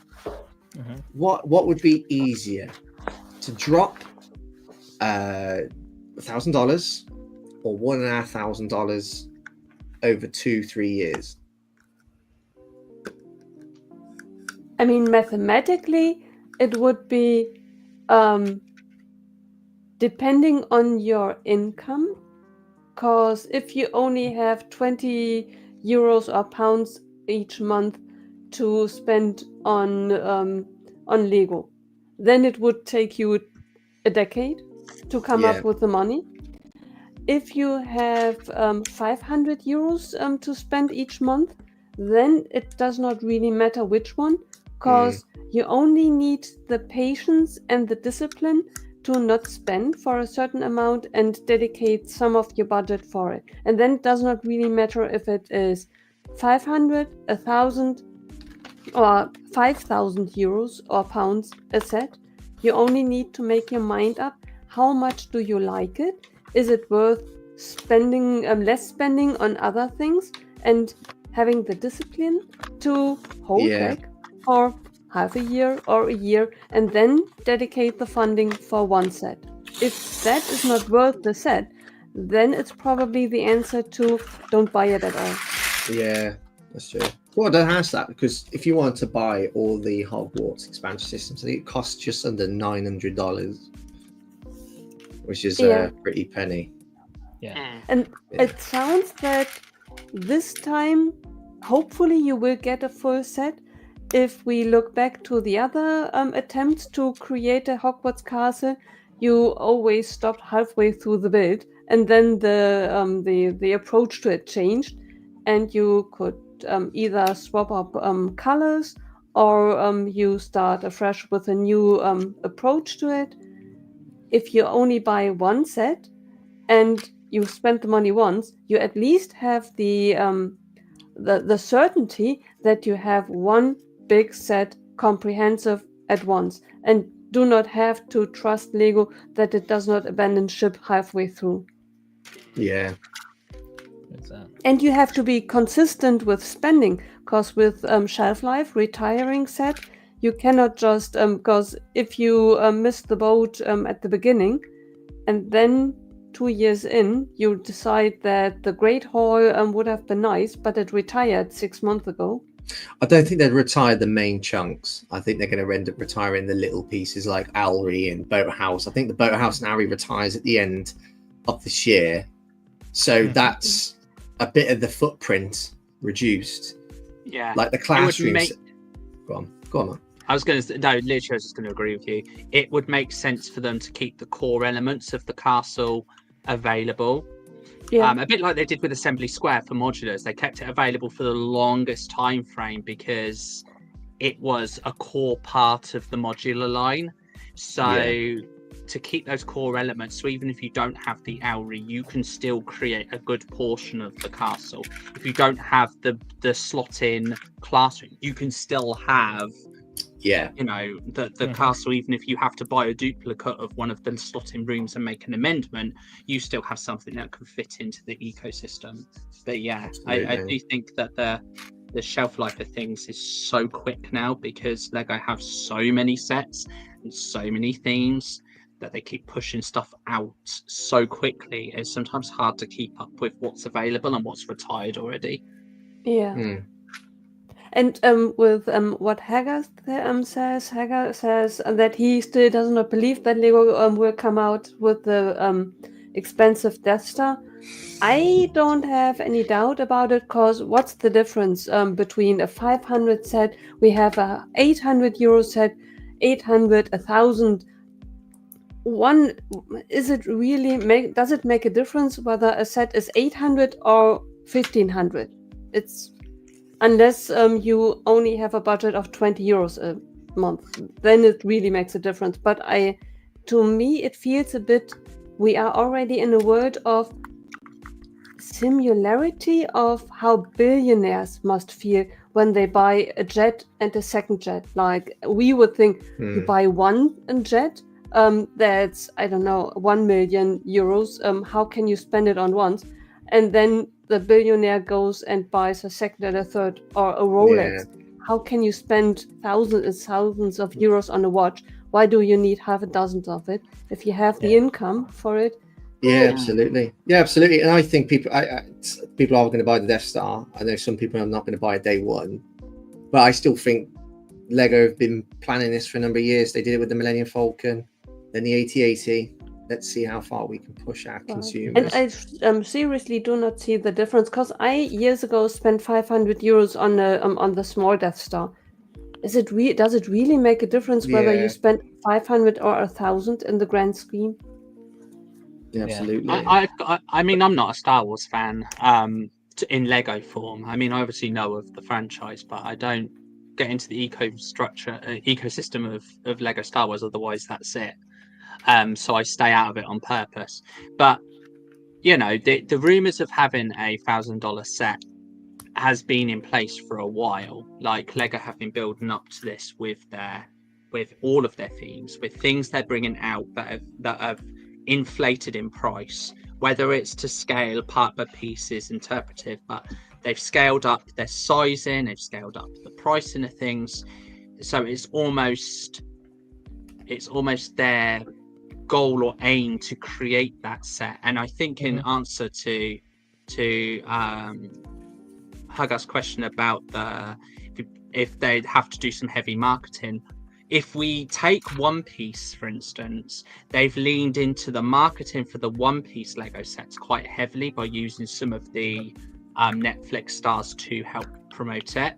I think that we'll get something very heavily marketed to do it, because for Lego to produce the set and to shift the set off of shelves, which is their ulterior motive, it's not going to be a pocket money toy. It's not going to be your 10-year-old's Christmas present. It's going to be a considered purchase.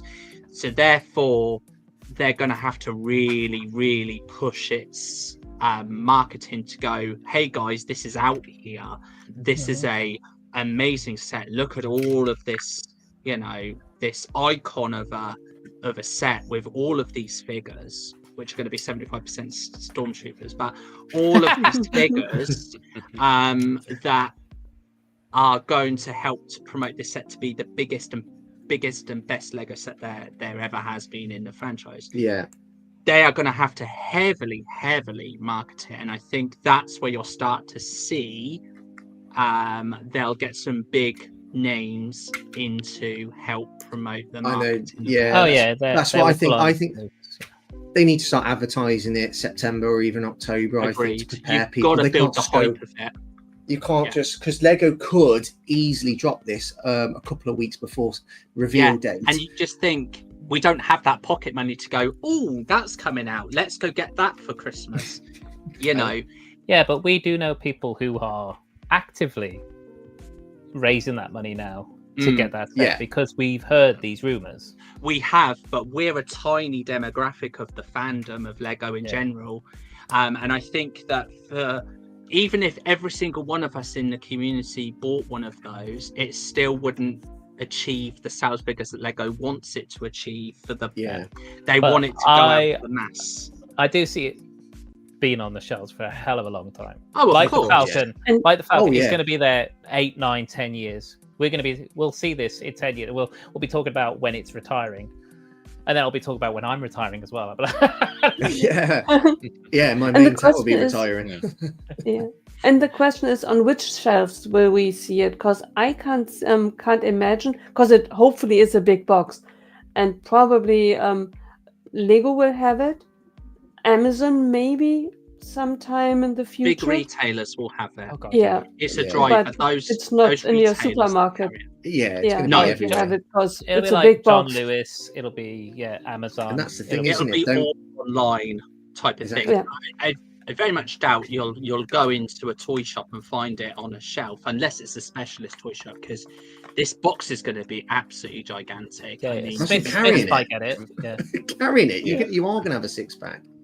When you carry it, you will. I'm curious. You know, I'm curious to see like where that'll go in a Lego store. Like, will that even fit on a shelf? Are they just gonna have to, like, one of those islands? Just put it on one of those islands that are in the middle. Of I the tell you store? what, if I was like, That's where it let's say if I want to get, let's say I want to get day one, the thought of going to, coming back on Birmingham train with me and the GWPs and everything like that, it would just be, I don't know, I'd be nervous to carry it. You would need bodyguards, security with you. So Just hire a couple of stormtroopers with you. It'll be great. Yeah. Yeah. Well, I could make also, a vlog about it. It'd be really... the challenge also is, because obviously Star Wars fans know it's coming, even let's say fans that are not hardcore Star Wars, Lego Star Wars fans, but then you've got to contemplate how much you're going to invest in the August wave, because August the 1st is only a couple of months before the Death Star is going to come out. And then also you've got the January the 1st sets coming out a couple of months after. And by the way, we've just had rumors of these new sets. Exactly. I noticed those too. I got them pulled up too. I saw you you saw Brick Clickers. I thought, TJ, you always get there first, don't you, TJ? I always see your little icon. No, I just happened to be checking because I got some messages and I was like, Yeah. oh, this is information. This is new. So January the 1st, you got 1, 2, 3, 4, 5, 6, 7. Hang on, 1, 2, 3, 4, 5, 6, 7, 8. 10 sets are coming out January the 1st. 2 sets we don't know, $70 and $100. But the 8 sets that we do know is, I'm happy to read them out. At $10 will be Mando and Grogu Speeder Bike. Yeah. $15 is a Shock Trooper mech. $20 is the Siege of Mandalore Battle Pack. Oh, I knew about that. Yeah. Yeah. And $20 buildable Grogu 4+ set. So there you go, Nicole. You got your set for 2026. Yeah. I wonder. Yeah. I wonder if that Grogu will be like the space baby. Let me get it. If it'll be built like that. I think so. Built like in the minifigure baby Oh, scale. that would be pretty cute. Because that'd be good. I might get that if that happens. Yeah, that would that'd be cute. pretty cool if Like it looked this like that. scale. Yeah. And we got, this is the set I'm really looking forward to because I love Mandalorian. $30, Cad Bane versus Cobb Vanth. Yeah. I I've heard cannot of that one. wait Yeah. for that set. $60 MIDI scale 8080. $80 MIDI scale Venator. $90, and I think everyone, a fair chunk of Lego fans, Star Wars fans will like this. I think you're very much like this, Nicole. Buildable BB-8. Oh, Oh, a bit better. didn't we have a BB-8? Yes, we had a BB-8, but We he was did have a very, he was very blocky. He Years was very, ago. Yeah, Yeah. Yeah, it was years. they was probably very- very- smoothed him out. yeah. Yeah. Will there be a GWP? Yes, there will be. MGG. It's going to be a TIE Fighter. Yeah. It's going to be TIE Fighter. I think it's going to be TIE Fighter that you'll be able to maybe slot into the Death Star. See, now That's my theory, this too. is something that's annoying because if you get the original 2, it comes with Darth Vader's TIE Fighter, which is in the Death Star, not GWP. It's just part of the set. My theory is that there's going to be some sort of hangar bay and something within the Death Star set to go in there, but the GWP will be a TIE fighter so that you have something else to put in there. Maybe there's more space for both whatever they include and the TIE fighter, or you can swap them out. That's my thing, because there's no way they could. I don't think they could get away with an empty hangar. But if they, that's where 20 of your figs are coming from. Just lining up your stormtroopers. I think it's going to. I don't think it's going to have panels. I could be wrong. I wouldn't be surprised. It's something you're going to crack open straight down the middle and open it like that, so you can see all the interior. Yeah, have you seen the potato pic? Have you seen the potato pic, Chris? Of the Death Star? The rough pic of it, yeah. I haven't. Can you send that over to me? Oh, I'll have to find it, but yeah. But you know, like the really I haven't seen it. Big one that people have taken the mick out of, saying, "Oh, this is the new 1000," and it's that huge one which has all the different segments cut into it. Oh yeah. It's like that but smaller. So it's round. You'll see the back half is like rounded on the outside. Well, but it might split open. I don't know. But from what I can see of this potato pic, it has segments of the wall cut out, and it's all like little diorama squares cut into it. How much do you reckon the GWP is going to be worth?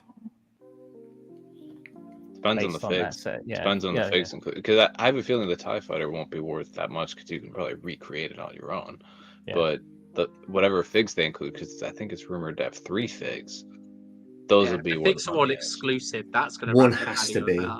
Yeah. They like the TIE pilot won't be exclusive, but the other 2 figs. They need to do that more often, like an exclusive fig that is only exclusive based on the rearrangement of parts. But if you remember the Disney 100s, the one that had the projector in, the light brick, that Mickey's exclusive. You know, they need to do something like that, or go a bit bigger and have 2 exclusive figs. You know, like imagine Beagle. I know. Imagine if they put Krennic in it. Krennic's in the main set. Oh, he's going to be in the main set, of course. But imagine if they put like a high-profile character in. Yeah. Galen Erso's been one that's been thrown around. Galen he could either appear in the Death Star or in the GWP. Yeah. I think the smart business-minded side of Lego would put a desirable figure in the gift of purchase to entice you to buy it at that point. Because you've got to think as well, if you've got the money to buy it and you're buying it regardless, then it doesn't matter what the GWP is going to be, because it'll be like, oh, brilliant. But if you're on the fence about it, GWPs are usually used as an incentive for you to buy it there and then. So for your GWP to be desirable for you to buy it there and then and drop $1,000, £1,000, whatever, it has got to be something that is exclusive, that you can't get anywhere else, because otherwise you could then say, well, I'll save up for the Death Star and I'll get it midway through the year, and then Lego aren't going to capture that day one sale thing, which is what they want, because obviously it will tip into this year's sales forecast, which is probably because otherwise it always is a danger. Betting on discipline is a danger, because if you are lucky, you are jumping ship and buying something else from Lego because you see even something that you like better. If you are unlucky, you see something like the new Switch that you like better, and Lego loses the money because you see the next shiny thing. So you've got to draw the people in, and if you want someone to drop £1,000 on it or $1,000, and they've got that money set aside and they're going to go do it, they're not going to be your target demographic, because they're going to buy it regardless. You want to capture those people that are going to walk in and go, oh my god, I want to get that Death Star now. I was going to save up and get it in March, but I'm actually going to get it now because I get the GWP. The GWP has sold the Death Star to you. That GWP is worth £1,000 to Lego because they've got it in that window of sales rather than when you were going to get it. Right. And that's what they're going to get me with the Arkham Asylum set. The GWP. They're doing a GWP. Does that TJ, mean then? Go on, Nicole. Sorry. Go on. Wait, and TJ maybe can help us in regard to financing, because my approach to a credit card is when I buy something with credit card, I buy it now, and theoretically I pay it within a time frame of 30 days. Whenever the next credit card is deducted from my bank account, I could theoretically buy it right now with my debit card as well. It's just credit card gives me more security if I want to send it back. But theoretic is just a 30-day window when I buy it, depending on when it's due. I think in America it's different when you speak about credit cards, because otherwise I don't know how you can come up with credit card debts of thousands and thousands of euros. Yeah, I mean, the way I always operate is like you, Nicole, whenever I make a purchase, like that's paid off, I try and pay that off within the month of making that purchase, somewhere in there. But yeah, you at least with the card that I have, you don't always have to pay off the full thing right away. Like you just have like a minimum payment due of whatever, and then I think as long as you pay your balance within a certain point, there's no no sort of interest or anything. You don't accrue APR as a result. There's other things like, it's a bit like you can get credit cards which have like pay off in 3 months or 6 months depending on how much you spend. It's a bit like PayPal or Klarna or whatever, where as long as you make the full payment within those 3 to 6 months or 12 months, whatever it may be, there's no interest. So as long as you're not accruing interest, you're basically just paying the flat rate fee for it. So and your credit card doesn't mind, because they want you to be late with the payment, because obviously that's the only way they're going to get income from you. So they're going to encourage you to make those big purchases. But and I think that some people will then opt for it if they have the option, and then believe, well, if I can pay in later as well, it's the same as if I'm waiting and buying then. It's I can buy now and pay later anyway. Are you brushing your teeth? Oh, and that's the thing is, but it's the one of, do you see? It depends, because I have a credit card, but I don't spend on a credit card. I only spend money that I have. Same, because I don't. Again, this is an opinion, and there's no right or wrong opinion, because obviously it's my own. I don't see. I know it's a beautiful tile. I don't see a credit card as being my money to spend. Yeah. So I don't spend on a credit card because it's not my money to spend yet. Because for me, it's a case of I'm spending someone else's money to buy something that I want. If I don't have the money to buy it there and then, I won't buy it there and then. Same here. That's my approach. I don't like doing that either. And the fact is, you can get it. The thing is, you have to pay it back and so on, and you don't know what's going to hit you once you're in the middle of that payment.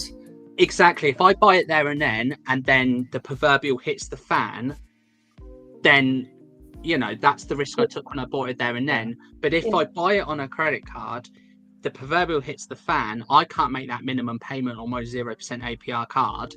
It's now then going to update and become a 37.7% APR, and then suddenly I'm in debt.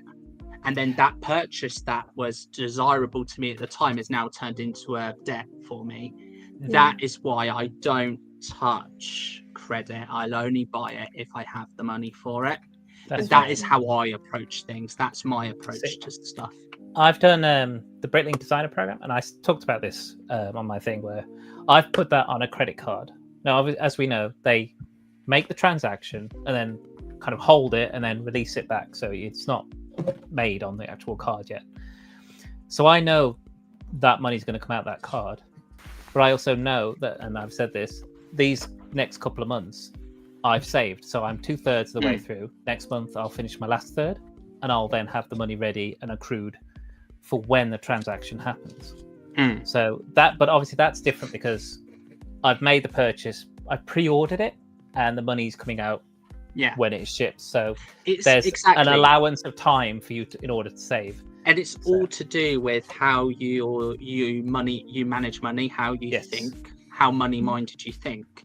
Whether it seems like me and Chris think similarly. In essence, it's you tangibly have it to spend it. You have a credit card, but that's not my money to spend. Therefore, I'll only buy something if I physically have the money to buy it. If I don't physically have the money to buy it, then I can't afford to get it right just now. imagine that as well. Like if you was to get it like across, I don't know, 5 months, for example, $1,000. Let's say you build it in a couple of weeks.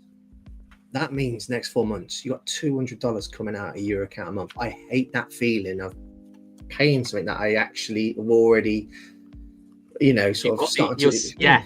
I hate that feeling. You've sort of got the enjoyment from it, and then now you're paying for that enjoyment for the next couple of months rather than in one go. What I tend to do is, because my credit rating is the highest it can be, it's excellent. It's like 999 thing, because I do an installment of a set that is not really that expensive. So it's like 150, and I pay that off a month across 3 months, so 50.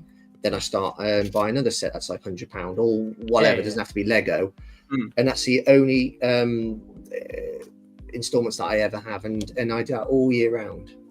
That's what I was about to say, because we're talking about finances. But if you don't use credit at all, you don't have a credit rating. No, because I know somebody at work. He's 24. He's never taken a loan, never had a credit card, never had anything like that. Now he has to get a credit card or get something because he's got no credit rating.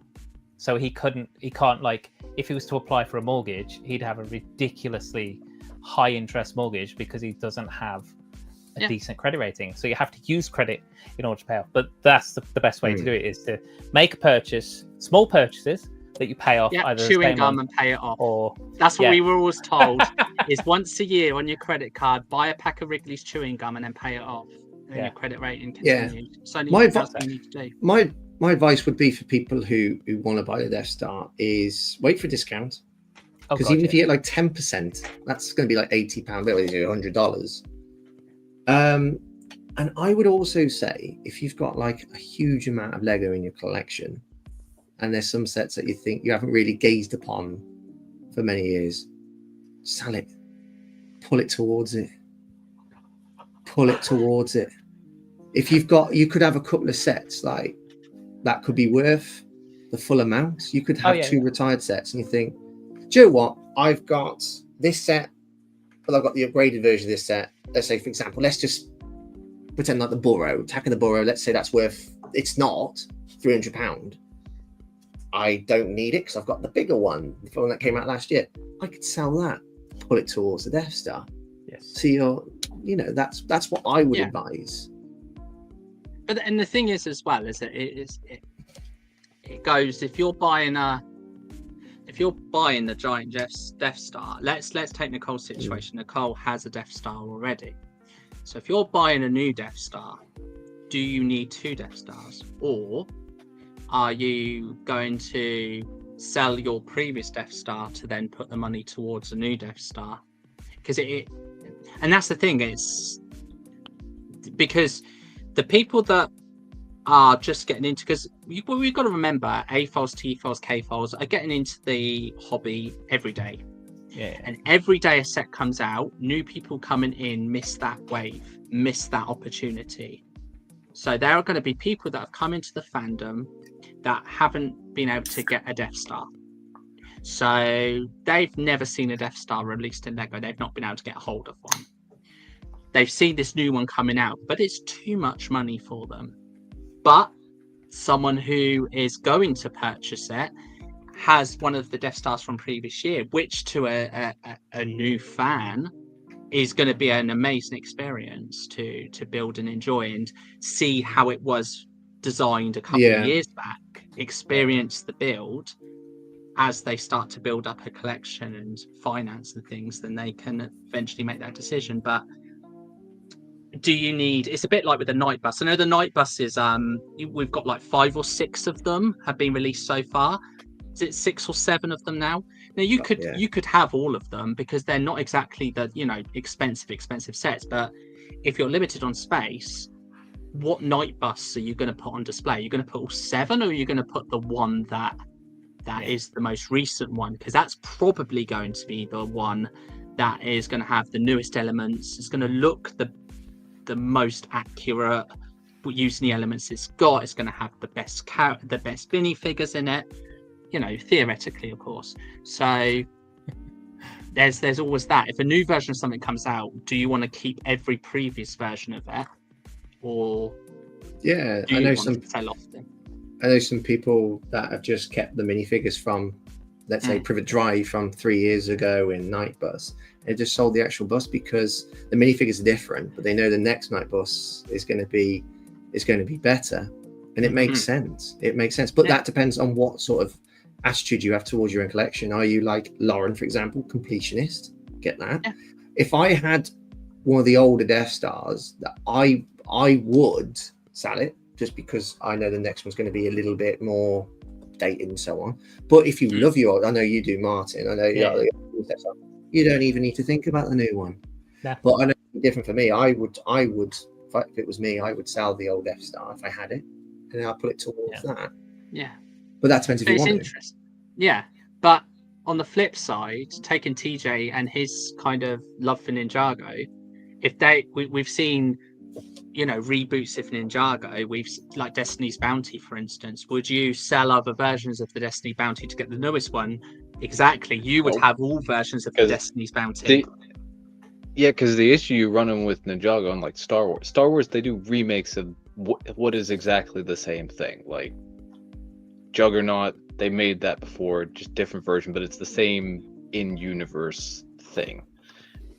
Death Star, another good example. But with Ninjago, because we've been carrying on for who knows how many years now, 15 years, nearly, it's different versions. And like, so this Destiny's Bounty appears in season 1, this Destiny's Bounty appears in season 4, this one in season 8, and so on. So it's, for me, I can't get rid of any of them because I want to have all versions from all points of the show.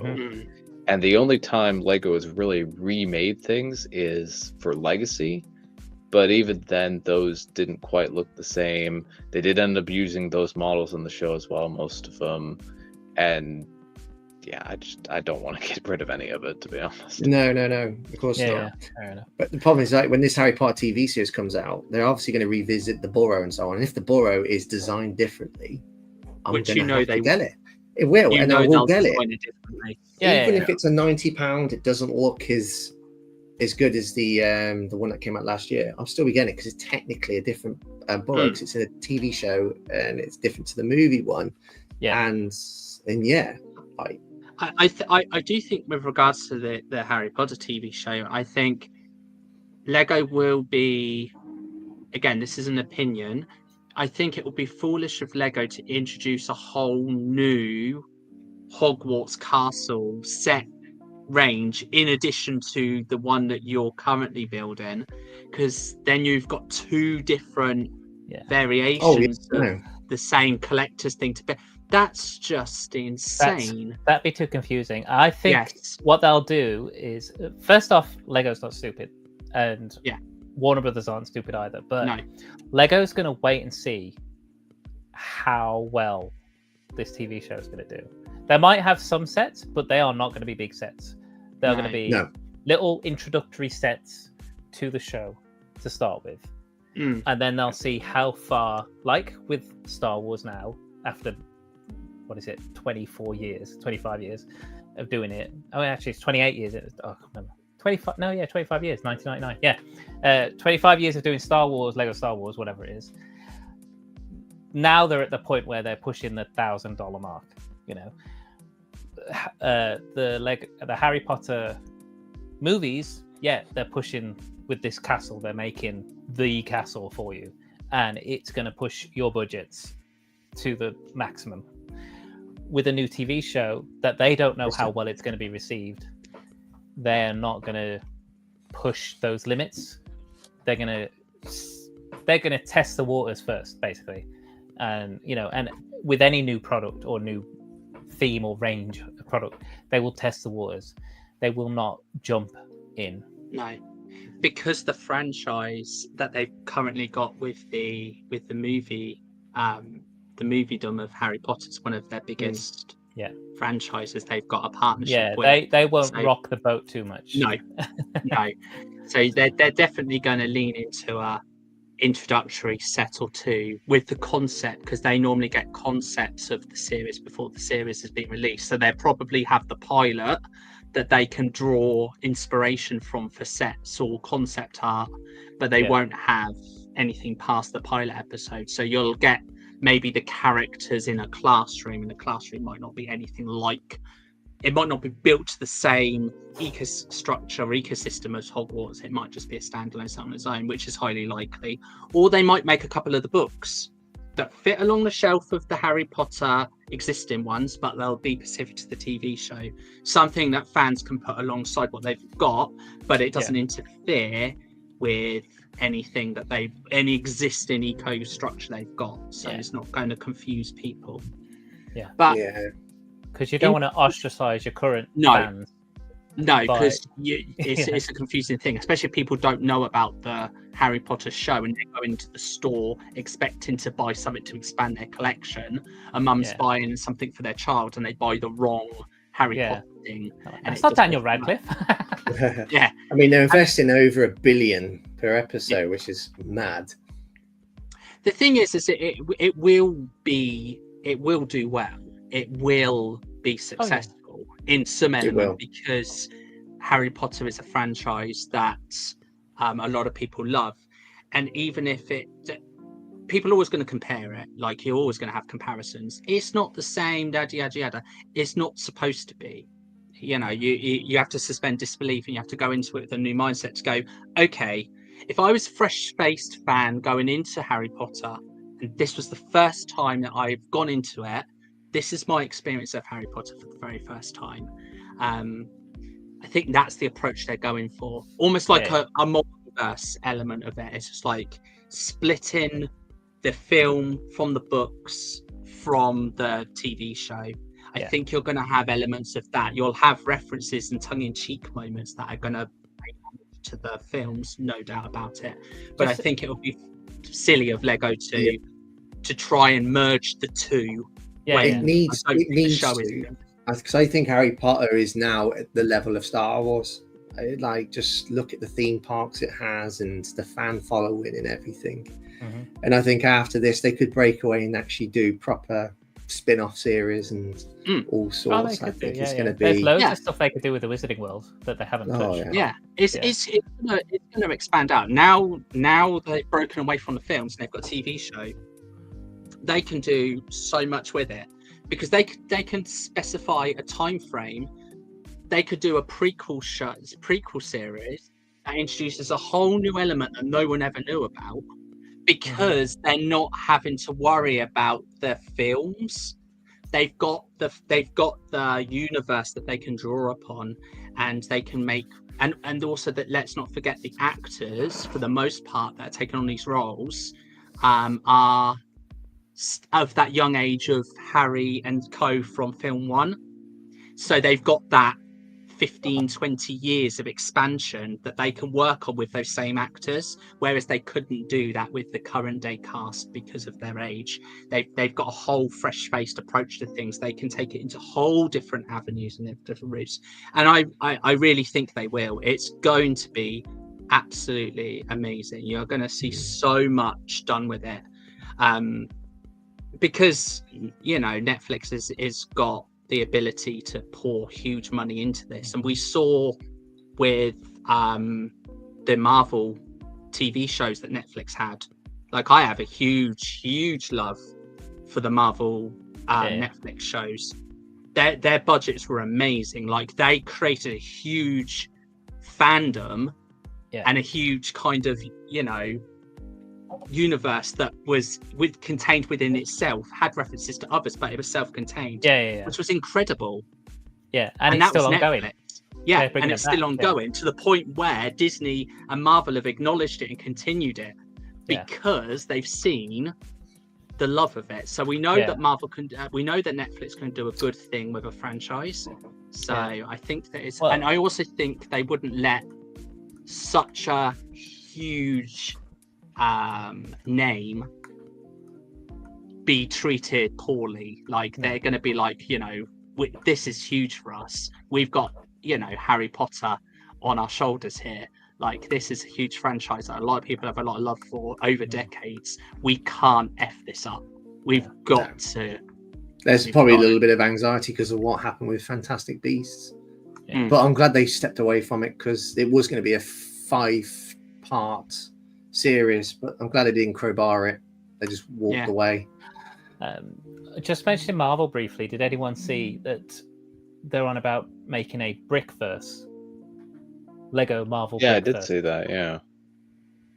So they're going to basically create kind of, you know how you've got your castle system and things connect together? From what I gather, they're going to create Marvel sets, not necessarily MCU, just Marvel sets. And they're going to somehow can be like joinable or interchangeable or connectable.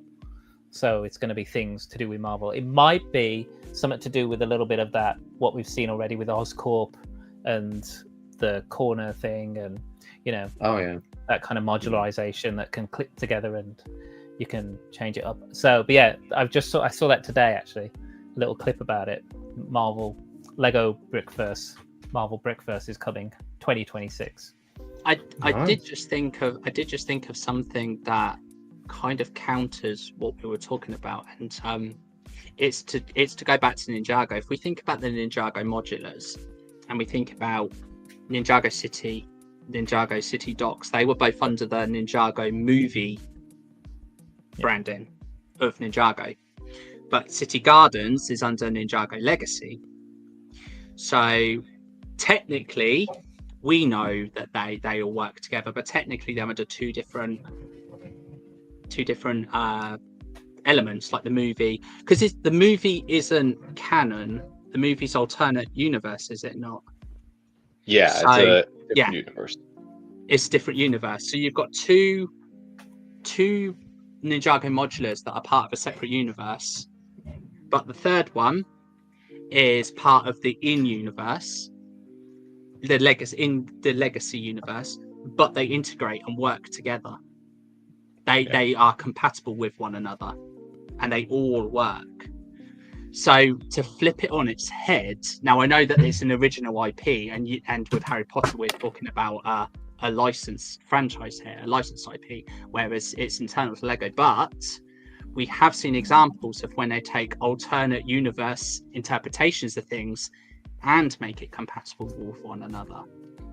Mm-hmm. So on that flip side, they may, once it gets established, create maybe interchangeable classrooms that will work with the Hogwarts Castle of old, and you can have a standalone.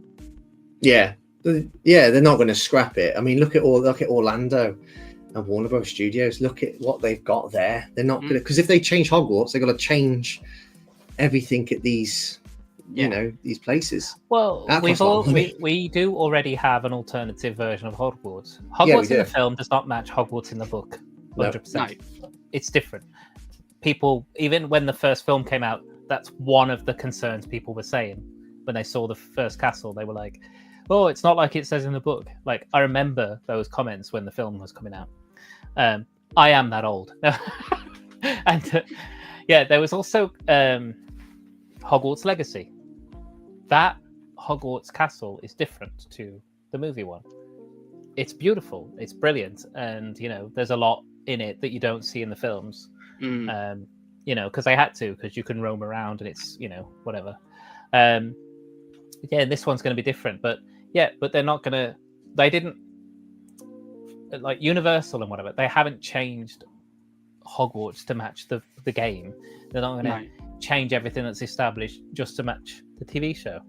What they might do is just incorporate certain areas of that into Universal. Yeah. So.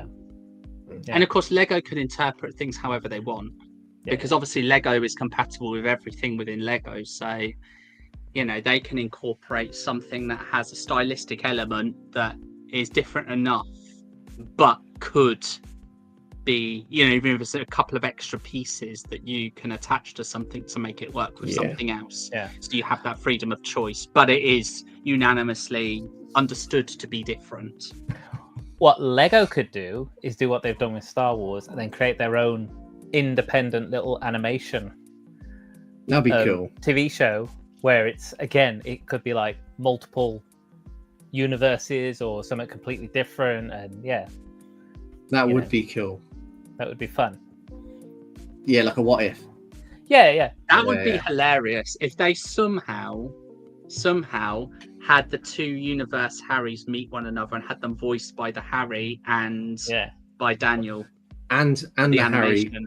Harry Potter that appeared in the Simpsons episode, because that was the very first Harry Potter. Oh, yeah. The Harry Potter character appeared just before Philosopher's Stone came out. There we go. So you need to get that voice actor That'd be really and be like, weird. Oi, you still alive? Come along and film. It'd be like a Spider-Man thing. I have the three of them. Yeah. They're all pointed. they're all Expelliarmus in each other. I think it's time we wrapped up, isn't it? I mean, this is one of the reasons why we've asked Fab to leave, because she only does 2 hours. But I do think, though, we spent a lot of time on Harry Potter. A lot. Yeah. And at the same time... Did that satisfy your Harry Potter brain? Yeah. Right. Well, I think we can wrap up. Why don't we show everybody what we've built? Who wants to go first? Mark, you want to go first? Mark, go on. Figs. Colourful Love figs. A good fig. I got bored and just created some. Look, he's got his owlry. Oh God. Jealous. Sure.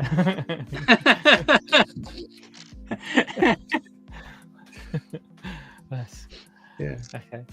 Right. So I did Superman mech. Here he is. Hey, that's cool. He's really cool. Even the Superman fig's good in that. I know Lex Luthor takes all the glory, but he's not got printed legs. He's had the hero treatment. He's just got. But so he could have had his trunks printed on him. But yeah. Right. I'm not a major Superman fan, but what is the green crystal?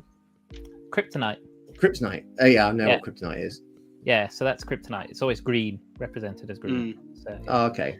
And then we got this mech, Luke mech, with my UCS figure. If you know, you know.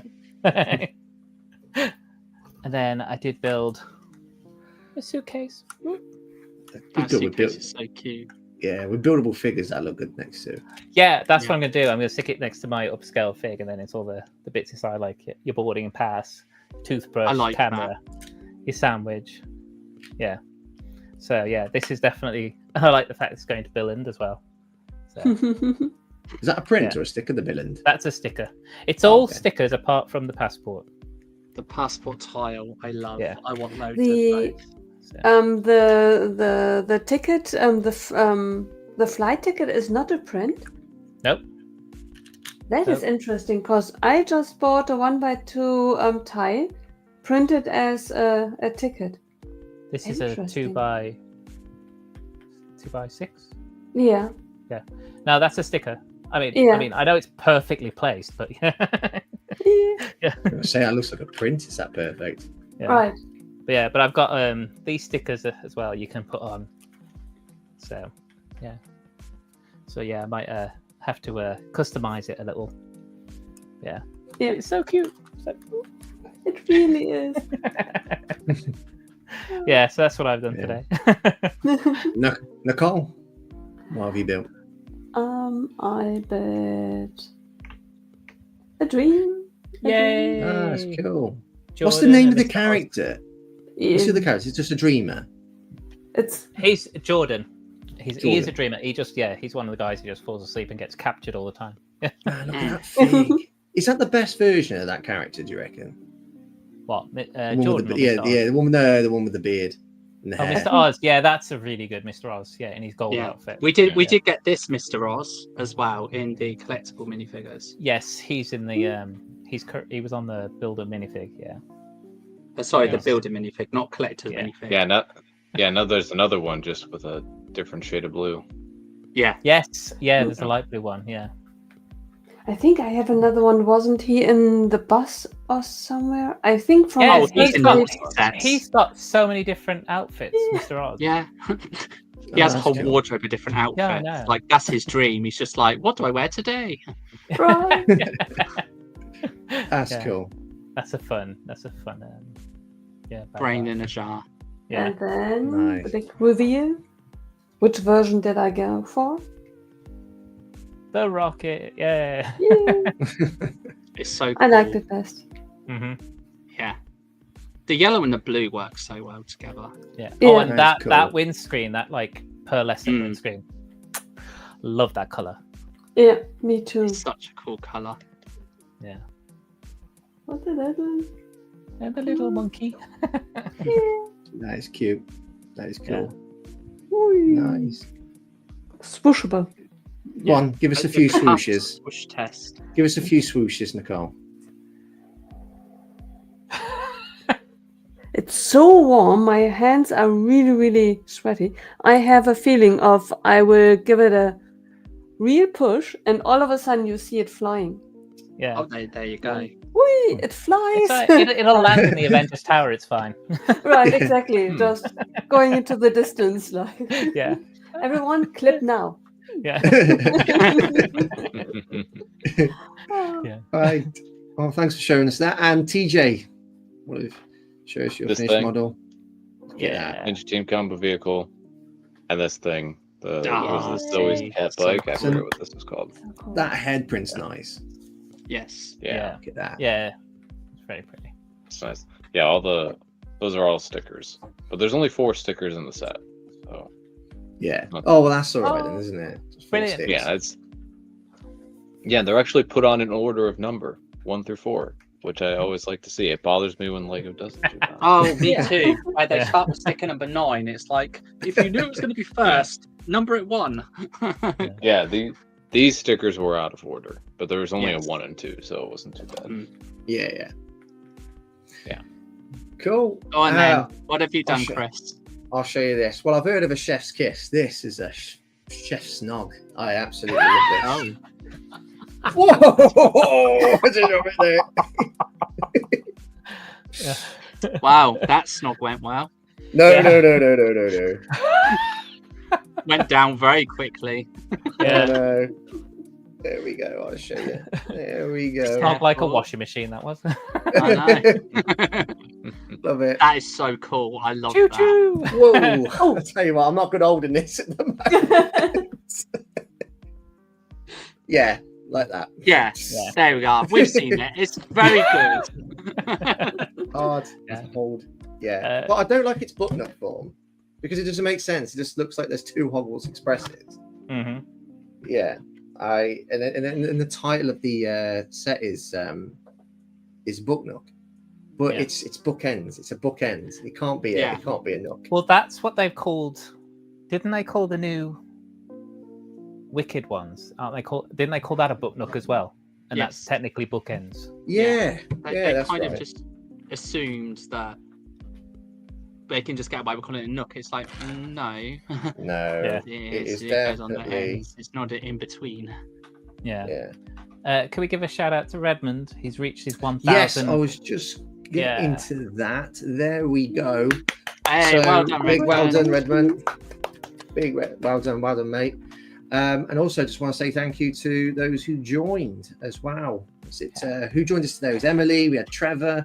Yep. We had Mateus. We had PBJ, Studidius, Peeboo. We've had quite a few people join the chat. So thank you. Apologies if I've not mentioned your names, but I can't remember you all. Come on, it's a bit of a tough hill challenge for And we me. had the raid. Don't forget the raid as well. And the raid as well. Raid. Yeah. Who was that off again?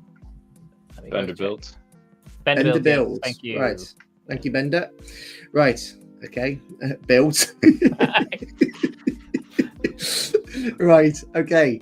Well, thanks again. I won't be on Bricking with Friends for a couple of weeks because I've got a number of things on. So I will see you. I think it'll be the first Sunday in August. We're not on next week. Yeah. Yeah, There's- no show next week. Yeah, Fab's got something on as well. It's not another headache, guys. It's generally something else. But she actually is very good. But yeah, right, guys. Thank you for joining us, and see you again soon. Yeah. Bye. Oh, get this.